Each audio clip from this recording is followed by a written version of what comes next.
नमस्कार, कैसे हैं आप।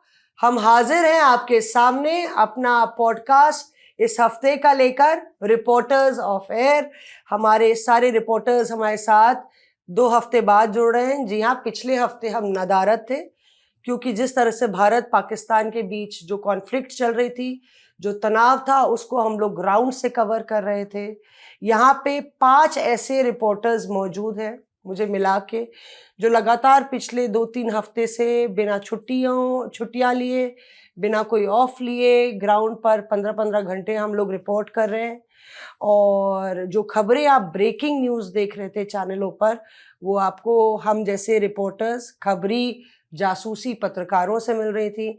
स्वागत करते हैं हम अपने सहयोगियों का जो लगातार ओवर टाइम काम कर रहे हैं। मंजीत नेगी लास्ट टाइम हमारे साथ जुड़े ही थे, और क्योंकि यहाँ पे खातिरदारी होती है तो मंजीत पहले ही बोल दे रहे हैं कि भाई चाय पे चर्चा हो जाए तो बढ़िया रहेगी। तो मंजीत के बारे में आप लोग को पता है कि पिछले 20-25 साल से जल, थल, वायु की रक्षा से जुड़ी हर एक खबर मंजीत बेहतरीन ढंग से कवर करते हैं। और पिछले 2 हफ्ते में आपने इनको खासतौर से लगातार देखा होगा, बड़े सीधे साधे सधे हुए ढंग से विजय चौक से ये आपको खबरें दे रहे थे, सारी सटीक खबरें दे रहे थे। तो अगर रक्षा मामले से जुड़ी खबर माने तो मंजीत नेगी, और उनके बगल में हमारी सहयोगी शिवानी है जो खुद भी रक्षा मामलों को कवर करती हैं। वो भी काफी लंबे समय से अनुभवी रिपोर्टर हैं, और शिवानी की एंट्री पहली बार हो रही है हमारे रिपोर्टर्स ऑफ एयर पॉडकास्ट में। सलाम, नमस्ते। शिवानी के लिए तालियां होनी चाहिए। और ऐश्वर्या के बारे में आप जानते ही हैं, सियासी मामलों पर पैनी नजर रखती हैं और लगातार सारी पड़ताल, इस बारी वो तुर्की से लेके अजरबैजान और चीन के बारे में आपको सारी कहानी सुनाएंगी, है ना ऐश्वर्या? सब कुछ बताऊंगी अंदर तक। बैन क्या होने वाला है और मत जाइएगा, ये सबसे बड़ा जो एक स्टेटमेंट दिया जा रहा है, तुर्की अजरबैजान हिंदुस्तानियों को बॉयकॉट करना चाहिए। क्या इम्पैक्ट है उसका, वो भी हम लोग पीछे की कहानी जानने की कोशिश करेंगे। और हमारे खबरी जासूसी, हमारे बहुत ही ज्यादा, हमने आपको बोला था महाभारत के जो संजय हैं, वो हमारे जितेंद्र बहादुर सिंह तमाम एजेंसियों को कवर करते हैं, पैरामिलिट्री फोर्सेस, गृह मंत्रालय, सबको कवर करते हैं। मंजीत के साथ ये लगातार जय वीरू की जो जुड़ी थी वो लगातार फील्ड पर आपको दिखी। हम लोग में से कई लोग बॉर्डर पे थे, तो सरहद से लेके साउथ ब्लॉक तक और विजय चौक से लेके लाल चौक तक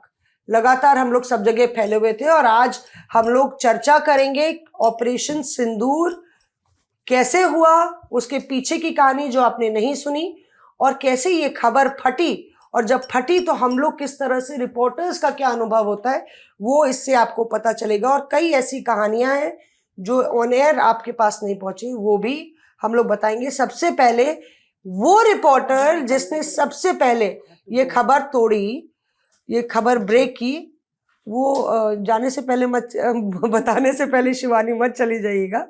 शिवानी लगातार फोनों और लाइव्स पर है।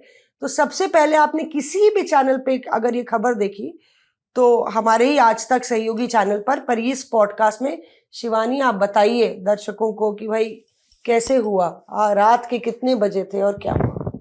देखिए मौसमी, आपको बताऊं कि जिस वक्त ये पूरा एक्शन हुआ पहलगाम अटैक के बाद से हर कोई एक ही सवाल कर रहा था, क्या कुछ होगा, कब होगा।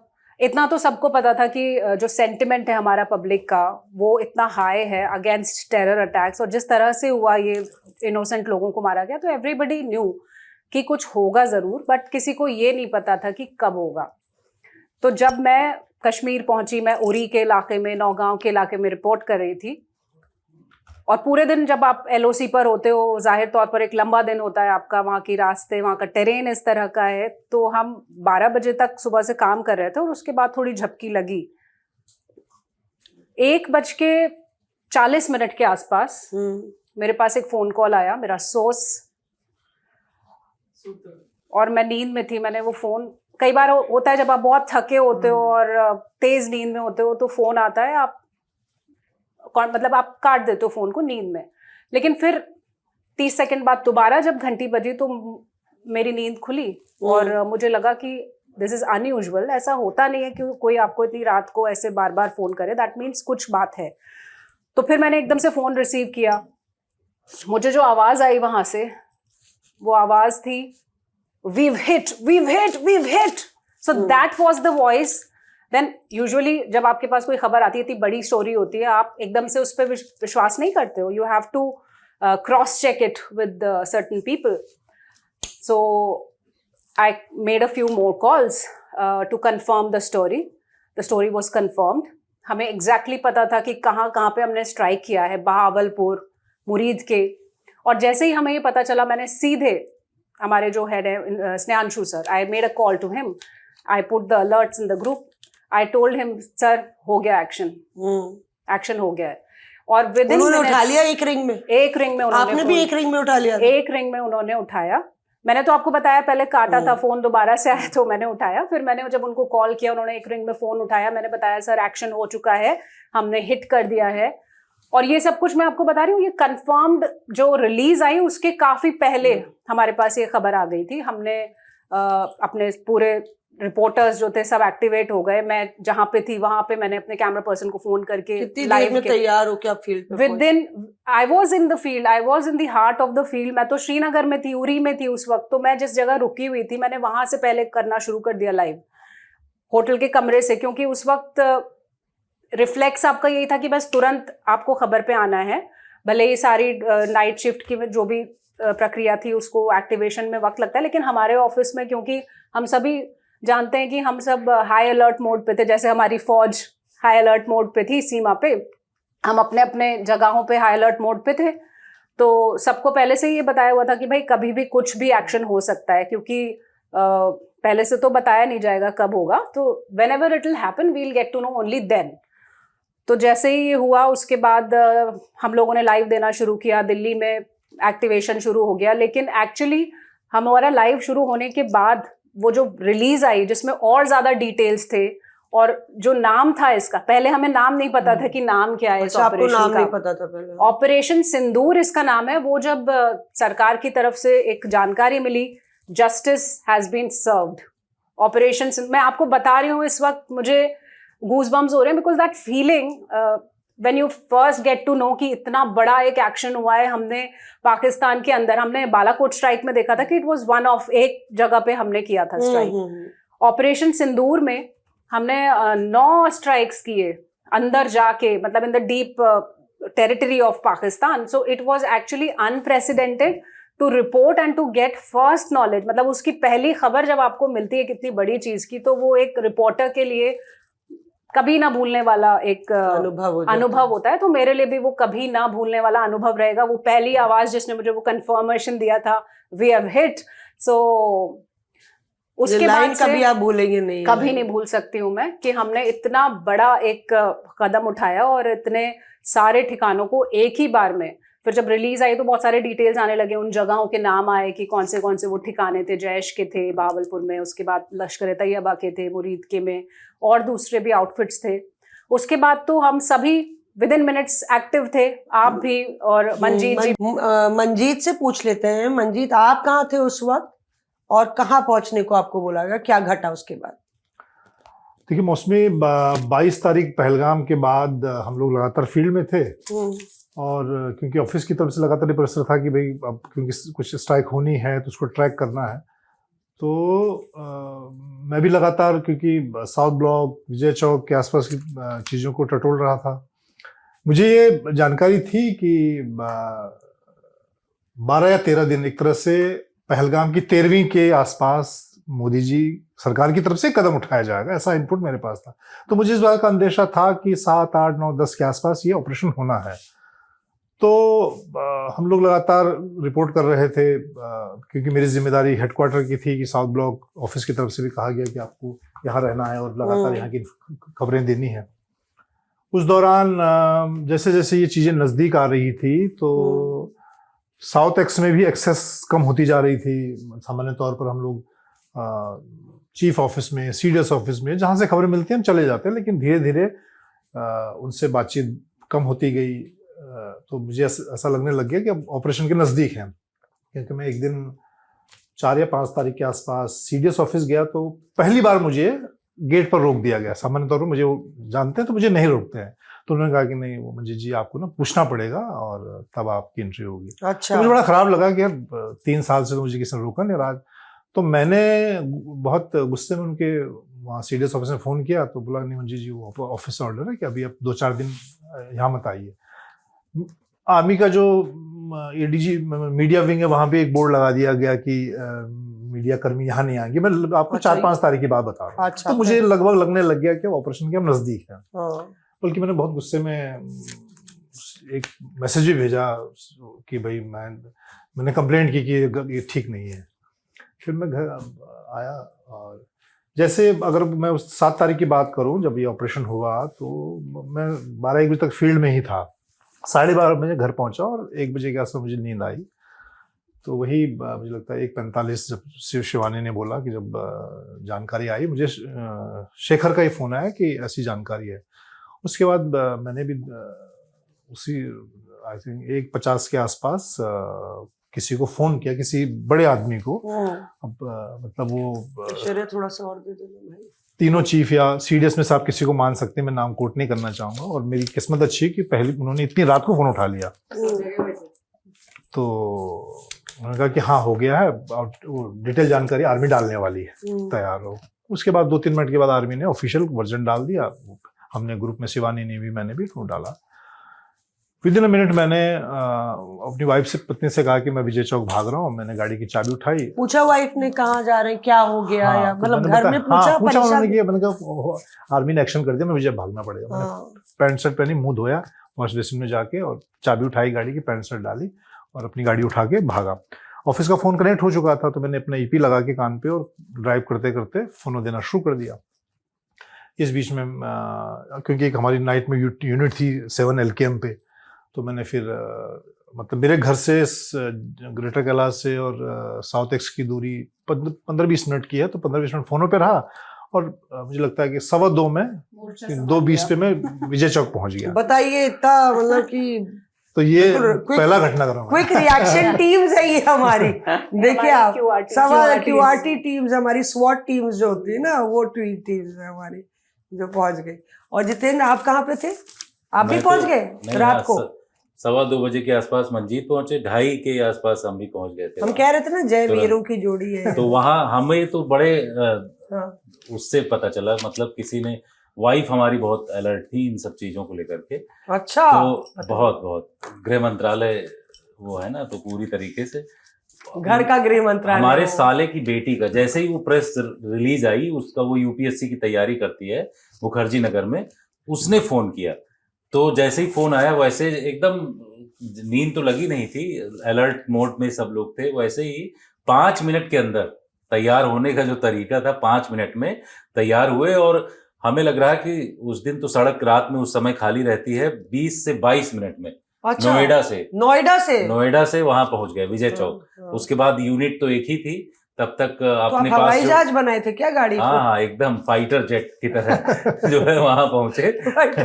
वहां पहुंचे विजय चौक, मंजीत जी लाइव दे रहे थे, हम भी बगल में पहुंचे, अपना खुद मोजो और ये सब लेके, ट्राइपॉड भी लेके पहुंचे, उसी से अपना लगा के शुरू हुआ। लेकिन थोड़ी देर बाद कैमरा यूनिट आई और ये सारा सिलसिला उस वक्त से, जैसे ही ये लाइव शुरू हुआ सारी चीजें, वो लगातार फिर मतलब ऑपरेशन सिंदूर के बाद फिर पाकिस्तान का रिटेलिएशन, फिर भारत ने उसको किस तरीके से कंटिन्यू, मतलब विजय चौक पर 24 घंटे में 20 घंटे हम लोग वहां मौजूद रहते थे। मंजीत जी, हम और भी रिपोर्टर्स अलग अलग जगह। जैसे उस दिन आप रात के 2-2:15 बजे पहुंचे, तो दूसरे दिन कितने बजे तक लाइव देते रहे आप? दूसरे दिन 1-2 बज गया था, नेक्स्ट डे फिर रात तक गए नहीं थे घर नहीं गए, वहीं फिर अपना रहे। फिर मंजीत जी रुके हुए थे कुछ देर बाद, क्योंकि सुबह फिर हमें 6 बजे आना था। मंजीत जी को फिर सुबह मॉर्निंग में कोई नहीं रहेगा, तो मैं निकल गया। उसके बाद 2-3 घंटे के बाद फिर तैयार होकर के सुबह 6 बजे आ गया। उसी के चक्कर में जब लाइव दिया तो पाकिस्तान ने तो उसकी बात आगे करेंगे। हाँ। कैसे वो फेक वीडियो उसने बनाना, प्रोपेगेंडा की बात हम लोग आगे करेंगे। लेकिन ये सब चीजें जो है, पाकिस्तान की जो फेक न्यूज फैक्ट्री है वो भी एक्टिव थी, लेकिन हम लोगों ने लगातार जो है वो किया, लाइव किया, और जो पुख्ता जानकारी थी एक एक पल की, वो तमाम चीजें बताई थी। देखिए इसमें जैसे होता है ना कि आपके जो फ्रंट पे जवान जाते हैं लड़ने के लिए, आपके स्नाइपर्स होते हैं, तो ये हमारी रिपोर्टिंग के स्नाइपर्स थे। और जैसे हमारा और ऐश्वर्या की भूमिका ये थी कि जहाँ पे भी स्नाइपर्स को थोड़ा सा ब्रेक चाहिए, या उनको चाहे वो गृह मंत्रालय हो या रक्षा मंत्रालय हो कवर फायर आप दे या लोक कल्याण मार्ग से, तो हम लोग बैकअप के लिए थे। हम लोग बैकअप भी बहुत इंपॉर्टेंट होता है कि कभी कभी डाइवर्जनरी टैक्टिक्स होती हैं कि जो बाकी टीम्स हैं उनको लगता है कि पैकअप कर गई आज तक की टीम, पर हम लोग सारे लोग बूट्स ऑन द ग्राउंड थे। ऐश्वर्या तो उस दिन मुझे याद है हम लोग का भी थोड़ा सा इंटरेक्शन हुआ था, और दिन में हम लोग कम से कम, मुझे याद है कि हम लोग 5-6 जगह कवर करने, मॉक ड्रिल से लेके 5-6 इवेंट्स कवर किए। शाम तक मुझे मेरा कैमरामैन कह रहा था आज तो बहुत ज्यादा हो गया। Was the mock drill that day, है ना। उस दिन 7 तारीख को हर कोई हर कहीं मॉक ड्रिल ही प्रिपेयर कर रहा था। तो बस मॉक ड्रिल की तैयारी थी, 7 को होना था मॉक ड्रिल, ये 6 की रात को हो गया। और फिर ये डाउट हो रहा था ना ऐश्वर्या कि मॉक ड्रिल होगी या नहीं होगी। लेकिन मैं कैसा था वो दिन आपका? वो मैं इससे पहले एक छोटा सा आपको बताना चाहती हूँ। एक बहुत इंपॉर्टेंट मीटिंग जिसको बहुत ज्यादा फ्लैश नहीं किया गया था, वो हुई थी जेपी नड्डा के घर। यानी कि 6 तारीख की रात को 9 बजे मीटिंग चालू हुई, जो 12 बजे तक चली। इसके अंदर बड़े बड़े जो मिनिस्टर्स हैं, इंक्लूडिंग राजनाथ सिंह, वो थोड़ी देर बाद निकल गए थे, लेकिन वो उस मीटिंग में आए थे। जेपी नड्डा द्वारा टॉप लीडर्स को आइडिया दे दिया गया था। इतने क्लियरली नहीं बोला गया था क्योंकि खबर लीक नहीं हो सकती थी कहीं से भी, लेकिन जो टॉप 5 मिनिस्ट्रीज हैं हमारी, वो लोग बैठे थे राजनाथ ये इनके घर पे, जेपी नड्डा जी के। ये मीटिंग रात को 12 बजे तक चली थी। तो सरकार के उस खेमे के, टॉप खेमे को, उस दिन उस घर के अंदर जेपी नड्डा के घर को 6 तारीख को रात को बता दिया गया था कि अब आप लोग अलर्ट पे आ जाइए। तो पूरी सरकार जगी हुई थी। मुझे फोन आया 2:30 बजे कि वी हैव हिट, ऑफिस से ही। तो मुझे लगा वॉर। पहले तो सबसे पहले आपके दिमाग में वही आता है ना कि मैंने कहा ये तो ऑल आउट वॉर ही है। तो फिर हुआ कि नहीं, हमने हिट किया है। 7 LKM प्रधानमंत्री का घर, वहां पे अगर लड़ाई चल रही थी तो यहाँ दिल्ली के अंदर सबसे इंपॉर्टेंट, फिर वही दिन में मतलब कम से कम 6 मीटिंग्स। तो मैं LKM पहुंची हूँ 3:30 बजे, वही फाइटर प्लेन बन के, खुद ही गाड़ी चला के। और सुबह से जो कार्रवाई शुरू हुई है, CDS, NSA, सबसे ज्यादा मुझे लगता है मंजीत जी NSA ने समय 7 बजे से मीटिंग स्टार्ट हो गई थी उस दिन, और रात 11 बजे तक मीटिंग चली। रात 11 बजे तक मीटिंग चली थी। तो मतलब 11 बजे आपने घटनाएं बताएंगे।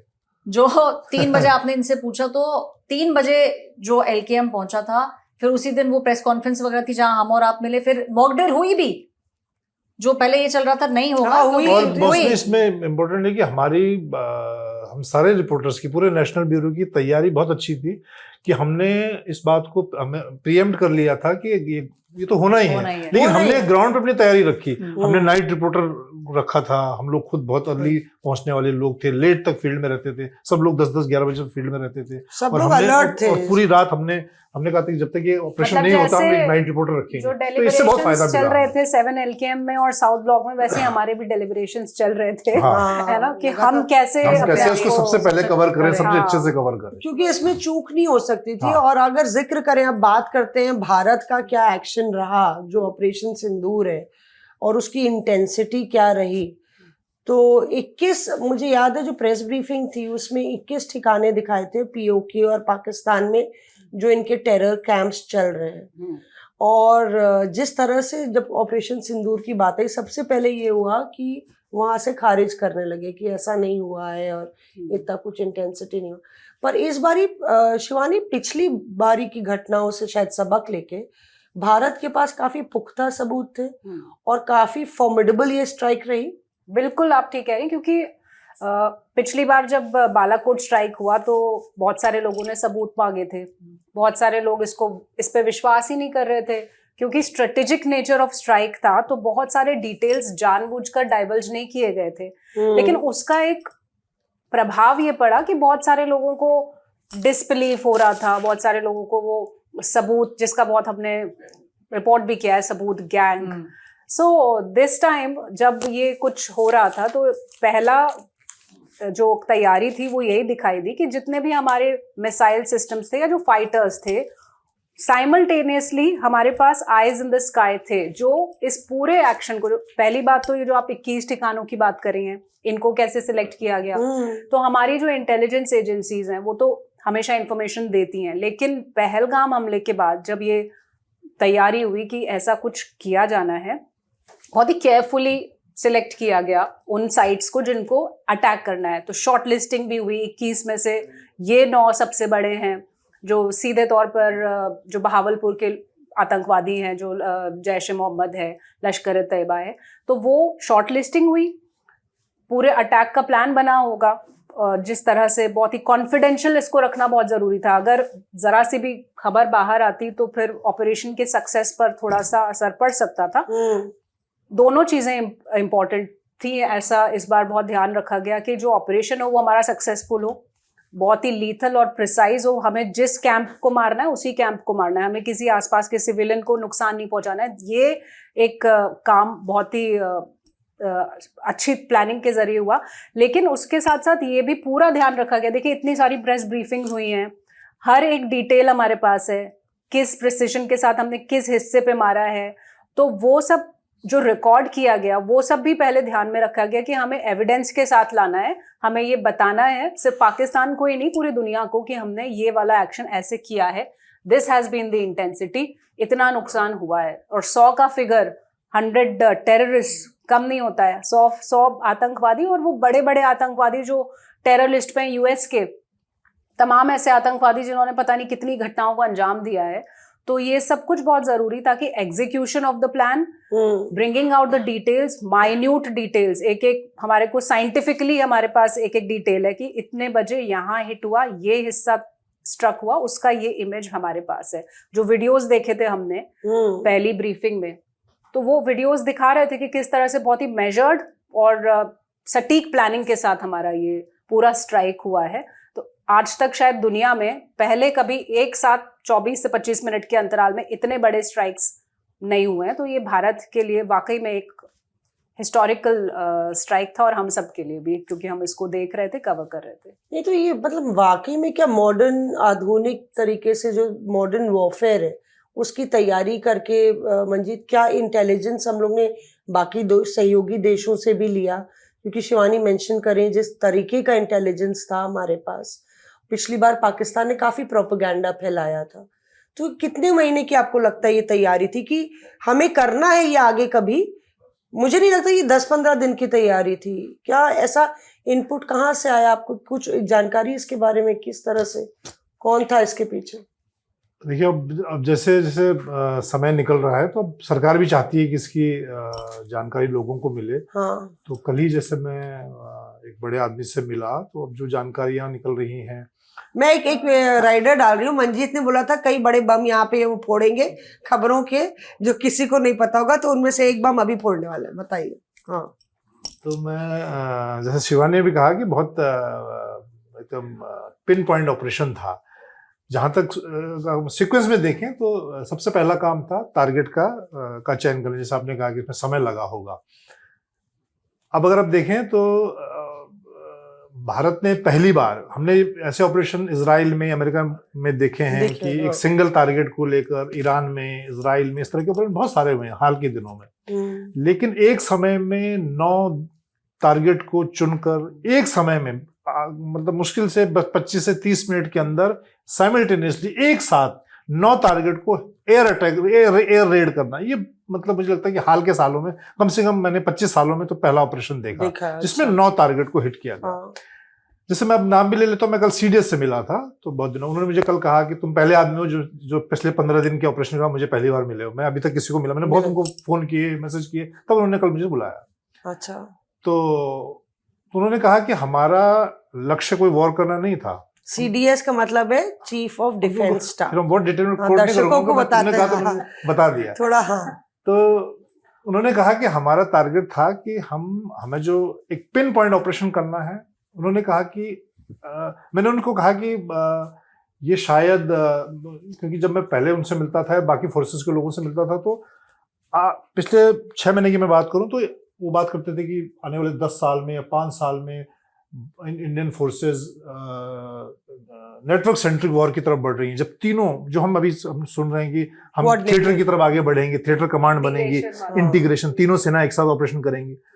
तो मैंने उनसे कहा कि मैंने कहा सर मैं ये सुनता था आपसे, लेकिन इसका हमने एग्जाम्पल भी देख लिया। मुझे लगता था कि शायद मैं जब फील्ड छोड़ दूंगा 10 साल बाद, तब हम सुनेंगे कि भारत ने पहला कोई network centric high tech missile war या ड्रोन इस तरह की वॉर की। लेकिन ये पहला अनुभव है जब भारत की तीनों सेनाओं ने, कम से कम 2 सेनाओं ने एक ऐसी लड़ाई लड़ी जिसमें पैदल सेना, कहीं इन्फेंट्री का बहुत इस्तेमाल नहीं हुआ कि हम किसी क्षेत्र में घुसे हों।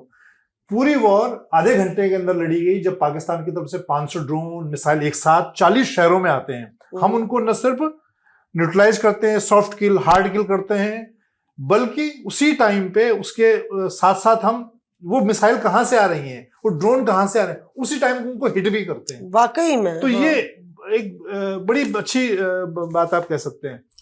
तो जैसा कि उन्होंने कहा कि इस दौरान 26 शायद 21 से लेकर 26 के बीच में वेस्टर्न बॉर्डर पर जयपुर या राजस्थान के आसपास लोकेशन, दोनों सेनाएं इस तरह के एक एक्सरसाइज कर रही थी थिएटर को लेकर, पिछले 26 अप्रैल इसी को 26 अप्रैल को हाँ, लेकर। हाँ। उसका फायदा मिला।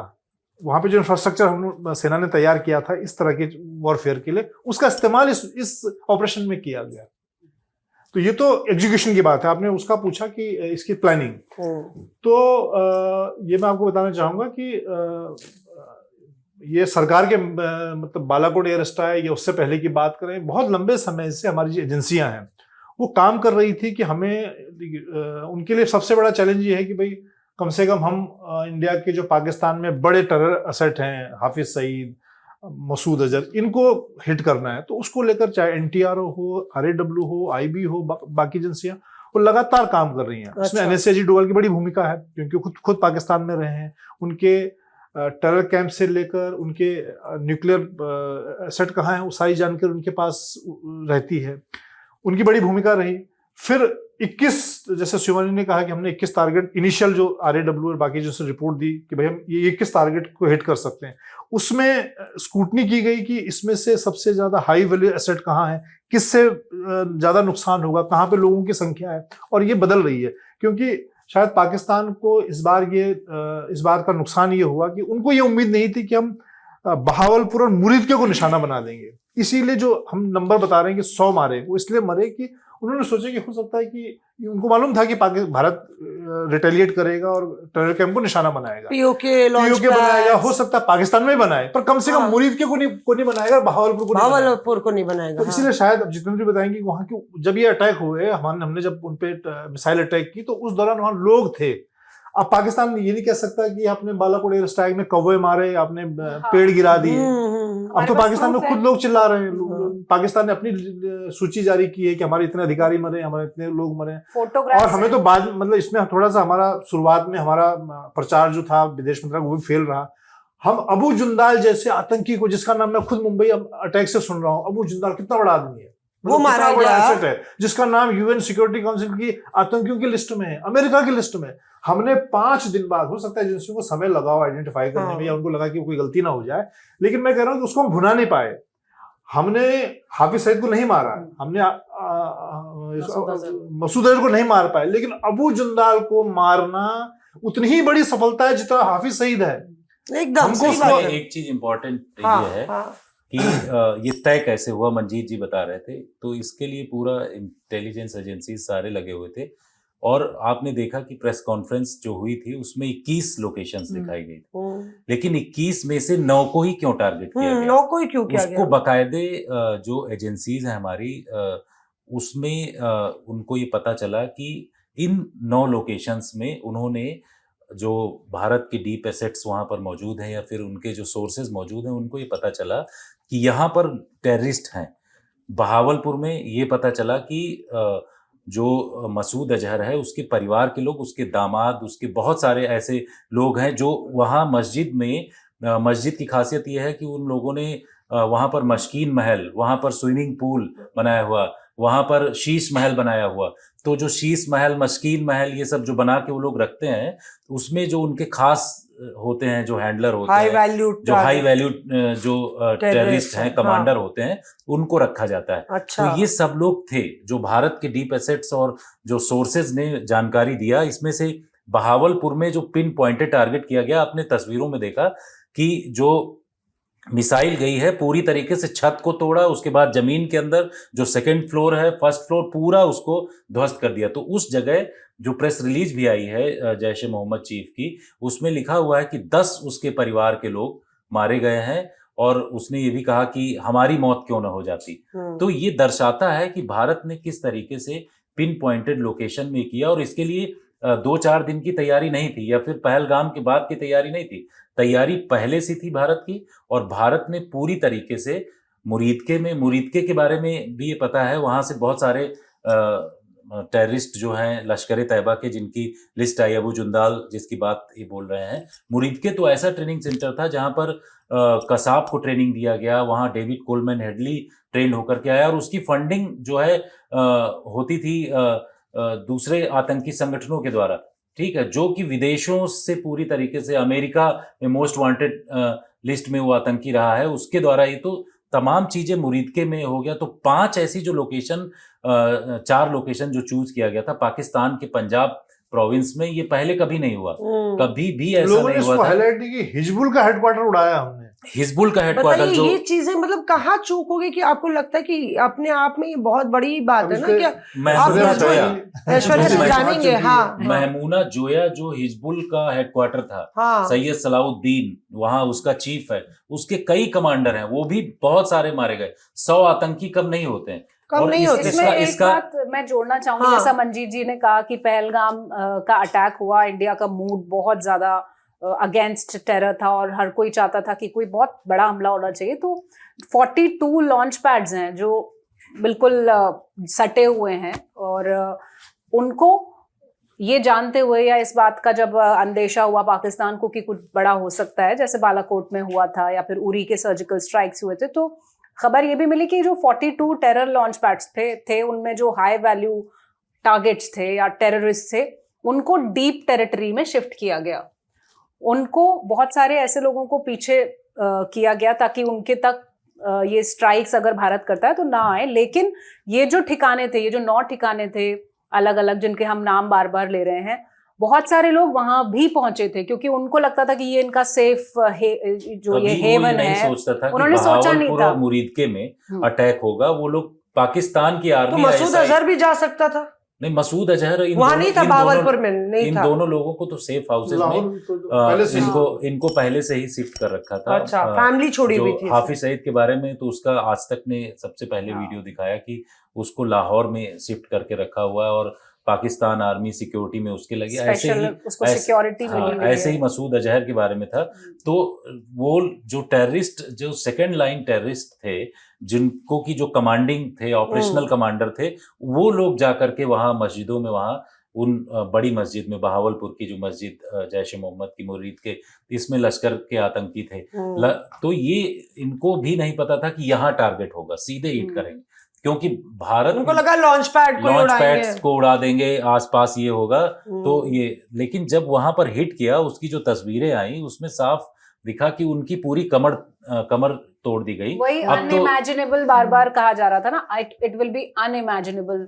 तो वो अनइमेजिनेबल था उनके लिए कि हम सोच से भी ज्यादा, जो पीएम मोदी ने कहा। ऐश्वर्या, यहाँ पे जैसे कि जिक्र किया मंजीत ने भी, यहाँ पे बता रहे हैं कि हिजबुल का जो है पूरा एपिसेंटर, उसको हमने हिट किया। मुरीद के और बहावलपुर, पूरा सवाई नाला से लेके जिस तरह के 9 साइट्स पे हिट किया। तो क्या कम्युनिकेशन में कहाँ पे चूक हुई? मतलब क्या आपको लगता है कि, क्योंकि मुझे याद है कि मैं खुद भी एक प्रेस ब्रीफिंग में थी और वहाँ मैंने विदेश सचिव से ये बात पूछी कि सर्वदलीय बैठक में राजनाथ सिंह ने बोला है 100 आतंकी मारे गए हैं, तो हम लोग हवा में बोल रहे हैं 100 आतंकी। मतलब क्या कुछ डिटेल्स हैं कि कौन कौन बड़े चेहरे हैं? मीडिया चला रहा था रऊफ असगर काफी इंजर्ड हो गया है और काफी ग्रीवियस इंजरी है, मसूद अजहर का भाई। तो क्या उसकी कोई जानकारी है? क्या बड़े हाई वैल्यू टारगेट्स हैं जिनको ध्वस्त किया है? तो उस वक्त भी सरकार ने 3 दिन बाद वो इंफॉर्मेशन जारी की। मौसमी, क्योंकि इसके अंदर सबसे पहले किसी भी लेवल पे आप चूक नहीं कर सकते हो। सबसे बड़ा जो सरकार की जो एक फीलिंग थी वो ये थी, जो सबसे पहली मीटिंग हुई थी सऊदी अरेबिया से वापस आने के बाद, वो जो छोटे से कमरे की फोटो जो बहुत वायरल हुई है, एनएसए अजीत डोभाल भी बैठे हैं एयरपोर्ट पर ही, उसके अंदर जैसा कि मंजीत और जितेंद्र जी ने बताया कि ये तैयारी ये अभी कुछ सालों की नहीं है, ये बहुत टाइम से चल रहा था, ये नॉलेज बहुत टाइम से थी। अब वो मौका आ गया था कि अब इसको ध्वस्त करना है, क्योंकि इंडिया की पॉलिसी है कि हम पहले नहीं अटैक करेंगे। तो इन्फॉर्मेशन, वो पहलगाम ट्रिगर पॉइंट बन गया कि अब हमारे पास तैयारी तो सारी है, अब हमें इसे ध्वस्त करना है। डोनाल्ड ट्रंप का ट्वीट, सरकार ने सब कुछ फैक्टर इन किया था, double checking, triple checking, 4 times checking हो चुकी थी, और जो प्लानिंग थी, ट्रंप ने तो बाद में नहीं ट्वीट किया, जो प्लानिंग थी सरकार की सीज फायर और ये सब को लेके, सरकार की प्लानिंग थी कि प्रॉपर एक पूरा डोजियर बनाया जाएगा, सारी डिटेल्स दी जाएंगी, जो आर्मी ने बाद में ब्रीफिंग करी है, जो डिफेंस सर्विसेज ने बाद में ब्रीफिंग करी है। प्लान इनिशियली वही था कि पूरी डिटेल दी जाएगी, बट उससे पहले ही डोनाल्ड ट्रंप ने सीज फायर की इस तरह बात की बोल दी और अब यू टर्न ले लिया, जो इंडिया तब से बोल रहा है कि भाई वहां से फोन आया था इसीलिए हम सीज फायर। ऐश्वर्या, जो आप कह रही हैं उसमें मैं एक बात मैं ये जानना चाहती हूँ, लेट क्यों हुआ? मतलब ये लेट इसलिए हुआ क्योंकि सरकार, जैसा आप कह रही थी ऐश्वर्या, की कुछ भी कमी नहीं होनी चाहिए, चूक नहीं होनी चाहिए। तो जब हमने कहीं अटैक किया है, ऑन ग्राउंड पे जो डिवास्टेशन हुआ उसके पिक्चर्स हमें मिले, उसके बहुत सारे एविडेंस मिल गए कि इस स्केल का डिवास्टेशन हमने कर दिया, इतना इम्पैक्ट हो गया, लेकिन उसको क्रॉस चेक करना जरूरी होता है और उसके लिए असेसमेंट में वक्त लगता है, ये हमें बताया गया था। How do you do it? Like you have your local intel. You have your local intel out there. You have agents. We have our intelligence agencies that are working. तो हमें पता, जब तक हम क्रॉस चेक नहीं कर लेंगे कि एक्चुअली ये मरा या नहीं मरा, तो हम मान लीजिए आज हमने जारी कर दिया कि ये मर गया और नहीं हुआ तो हाँ, so we need to be very sure and that assessment takes time according to the government. वो कहीं पे भी ये बात नहीं, गलत नहीं होनी चाहिए, हमारा जो दावा है या जो हम करके आए हैं उसको जब तक 100% श्योर ना हो, हम उसको असेसमेंट डिटेल्स आने में वक्त लगता है। इसीलिए अभी भी देखा होगा आपने 100 का फिगर तो आ गया है, लेकिन जो नाम आए हैं वो शायद 5 नाम आए हैं मंजीत जी, 5 बड़े नाम जो हाई वैल्यू टारगेट्स थे, जो हाई वैल्यू टेररिस्ट थे, उनके बड़े नाम आए, और ऐसी लिस्ट अब धीरे धीरे after cross checking and assessment और लिस्ट आ सकती है। तो that might be a reason कि क्यों लेट हुआ, लेकिन प्रायोरिटी यही थी कि जो हम काउंटर अटैक हो रहा है उससे अपने आप को कैसे सेफ गार्ड रखें, या और कुछ अगर होने वाला है तो उसके लिए कैसे अपने आप को प्रिपेयर करें। Meanwhile assessment was also going on ground, दोनों तरीके से, और बहुत सारे वो फेक न्यूज सारे शुरू हो चुके थे। तो पाकिस्तान, आपको लगता है इस प्रोपेगेंडा में हमेशा बहुत मतलब झूठ का पुलिंदा बांधने में बहुत तेज रहता है? एक तस्वीर जो लगातार विदेश सचिव भी दिखा रहे थे, पाकिस्तान के जो सेना के चीफ हैं उन्होंने भी, डीजीएमओ ने दिखाई वहां के, कि देखिए ये झूठ फैला रहे हैं, ये तो एक दुआ पढ़ने वाले शख्स हैं जिनको बताया जा रहा है कि असगर है या रौफ असगर है, और ये क्या वो तस्वीर का सच क्या है? मतलब उसमें मसूद अजहर है वाकई? मुझे लगता है कि शुरुआती तौर पे हमें इस बात को स्वीकार करना पड़ेगा कि हम कहीं ना कहीं पाकिस्तान के प्रोपेगेंडा में हम पीछे रहे हैं उसको काउंटर करने में। देखिए, हमारा पूरा ऑपरेशन, अगर मैं कहूँ कि मैंने पिछले पॉडकास्ट में कहा था कि 1971 की लड़ाई के बाद प्रधानमंत्री नरेंद्र मोदी के सामने एक बड़ी लकीर खींचने का ये मौका है, और मैं उस बात पे कायम हूँ कि प्रधानमंत्री नरेंद्र मोदी ने 1971 जैसी बड़ी लकीर खींचने की कोशिश खींची है, लेकिन हमारा पूरा फोकस किस बात पर शिफ्ट हो गया, मीडिया का या लोगों का, कि हम पीओके पे कब्जा नहीं कर पाए। अमेरिकी राष्ट्रपति ने ट्वीट कर दिया, हमने अमेरिका के दबाव में सीज फायर किया। अब मैंने आपको बताया कि अब जैसे जैसे जानकारियां आ रही हैं, चाहे मैं कल की बैठक की बात कहूँ, इतना बढ़िया ऑपरेशन, इतना पिन पॉइंट ऑपरेशन, जैसे हमने कहा कई चीजें लोगों को मालूम ही नहीं है, जैसे कि हमने बहावलपुर में कोई कल्पना से परे, मतलब पाकिस्तान आर्मी के हार्ट में, पंजाब को पाकिस्तान, पंजाब मतलब पाकिस्तान, और बहावलपुर आप कहें उनका GHQ रावलपिंडी, ये उनके मतलब पाकिस्तानी उससे ना सपने में कोई सोच नहीं सकता कि कोई हमारे साउथ ब्लॉक में कोई मिसाइल मार सकता है क्या। मतलब उस दिन भारत के लिए सबसे बड़ा सेटबैक क्या हुआ, कोई साउथ ब्लॉक में मिसाइल मार दे।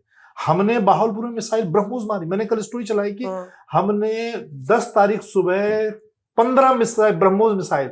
मैं 20 साल से डिफेंस की पत्रकारिता कर रहा हूँ, मैं मेरे कान पक गए सुनते सुनते, मुंह थक गया, ब्रह्मोस की फायरिंग। मुझे खुद खराब कई बार लगता था कि मैं बहुत ज्यादा ओवर पब्लिसिटी कर रहा हूँ, लेकिन मुझे कल इतना अच्छा लगा जब मैंने उस रिपोर्ट स्टोरी ब्रेक किया 8 बजे कि हमने 15 मिसाइल मारी और हिट किए, जिसकी मैंने कल लाइव में कहा कि मुझे एंकर ने पूछा कि ये मुकर गए हैं अपने, डोनाल्ड ट्रम्प ने मना कर दिया कि नहीं मैंने नेगोशिएशन नहीं किया, मैंने मदद की। तो मैंने कहा कि अब मुझे मैं असली वजह बताता हूँ। पाकिस्तान के सीज फायर की असली वजह ब्रह्मोस मिसाइल थी। अच्छा। जब 10 तारीख को हमने 25 मिनट में 15 ब्रह्मोस मिसाइल, 11 उनके जो इम्पोर्टेंट चकलाला से लेकर अपना उनके जो एयरफील्ड के नाम आप गिनो, यहाँ तक कि अब जो खबरें आ रही हैं कि हमने उनके न्यूक्लियर फैसिलिटी तक भी हमारी मिसाइल पहुंच गई। असल वजह ये किराना हिल्स तक हमारी मिसाइल पहुंची। तो मैं कह रहा हूँ कि ये सारी चीजें अब देर से आ रही हैं, जिसकी वजह से कि शुरुआत में ये मैसेज गया कि ऑपरेशन ठीक किया भारत ने, लेकिन मैं कह रहा हूँ कि उसकी आप उस ऑपरेशन की इंटेंसिटी को देखें, उसको अब जब चीजों को आप कोरिलेट करें तो कितना बड़ा ऑपरेशन था ये। आने वाले समय, अब मैं कह रहा हूँ कि पश्चिमी मीडिया, कल वॉशिंगटन पोस्ट ने खबर छापी तो हम बड़े खुश हो गए कि अरे भाई अब तो ये कहने लग गया। और आने वाले दिनों में जैसे जैसे चीजें निकलेंगी, मुझे लगता है कि ये पिछले 1971 के बाद का सबसे बड़ा ऑपरेशन। और सब टाइमिंग आप देखो मौसमी, कि ऐसा नहीं कि कोई 10 घंटे वॉर चली या 10 दिन वॉर चली।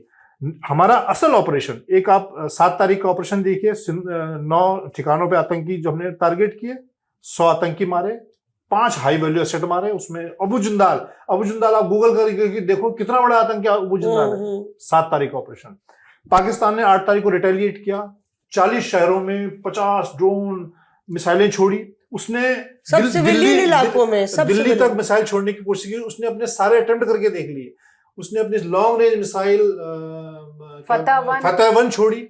हमने तो अभी सिर्फ ब्रह्मोस से शुरुआत की, हमारे पास अभी लॉन्ग रेंज में लंबी चौड़ी लिस्ट है, अग्नि प्राइम से लेकर पृथ्वी और कितनी सारी। जैसे कि हम लोग कहाँ तक पहुंच सकते हैं अगर हमारी लॉन्ग रेंज मिसाइल्स, हम लाहौर तक पहुंच सकते हैं। लाहौर तो बहुत छोटी जगह है, हमारे पास 5000 रेंज की मिसाइलें हैं, ठीक है। उसने अपनी लॉन्ग रेंज मिसाइल छोड़ के देखा, हमने तो सिर्फ अपनी सुपरसोनिक 400 किलोमीटर तक मार करने वाली छोड़ी, उसका बैंड बच गया। तो मैं कह रहा हूँ कि हमारा ऑपरेशन, और सबसे बड़ी बात कि कोई ऐसा नहीं कि दिन भर की वॉर नहीं हुई। पाकिस्तान, हमने 7 तारीख को कितनी देर की वॉर की, हमने सुबह 24-25 मिनट। 8 तारीख को पाकिस्तान ने जवाब दिया, हमारे 30-40 शहरों में ड्रोन मिसाइल छोड़ी। 8 तारीख को हमने वही 20-25 मिनट उसको जवाब दिया।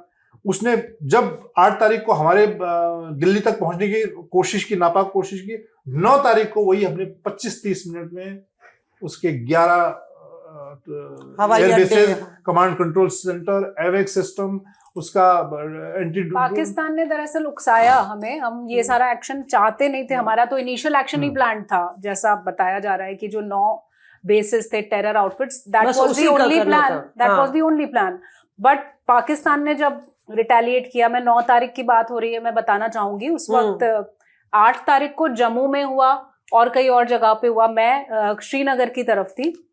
पाकिस्तान ने जब रिटेलिएट किया था तब आप कहाँ पे थे? मैं आपको बता दूं, मैं उरी सेक्टर में थी। मैं लगातार लाइन ऑफ कंट्रोल से रिपोर्टिंग कर रही थी, क्योंकि वहां पर आर्टिलरी शेलिंग बहुत ज्यादा अग्रेसिव हो गई थी। इतनी कभी कारगिल के युद्ध में भी वहां पर लोग बता रहे थे कि उनके घरों तक कभी ऐसे गोले नहीं आए हैं, शेल्स नहीं आए हैं। लेकिन जो एक्शन भारत ने किया उसके बाद से, क्योंकि हम रिपोर्ट कर रहे थे कि 22 तारीख के बाद से जो स्मॉल आर्म्स होते हैं, जो बंदूकों वाला जो वायलेशन था, वो तो शुरू हो गया था, फायरिंग शुरू हो गई थी बहुत सारे इलाकों में लाइन ऑफ कंट्रोल के। उसमें अखनूर भी था, उरी भी था, तमाम मतलब हर जगह शुरू कर दिया था उन्होंने उसको, और हम रिस्पॉन्ड करते आ रहे थे। लेकिन जब ऑपरेशन सिंदूर हुआ, उसके अगले दिन से जो हैवी आर्टिलरी फायरिंग शुरू हुई, उसको हम लोग कवर कर रहे थे।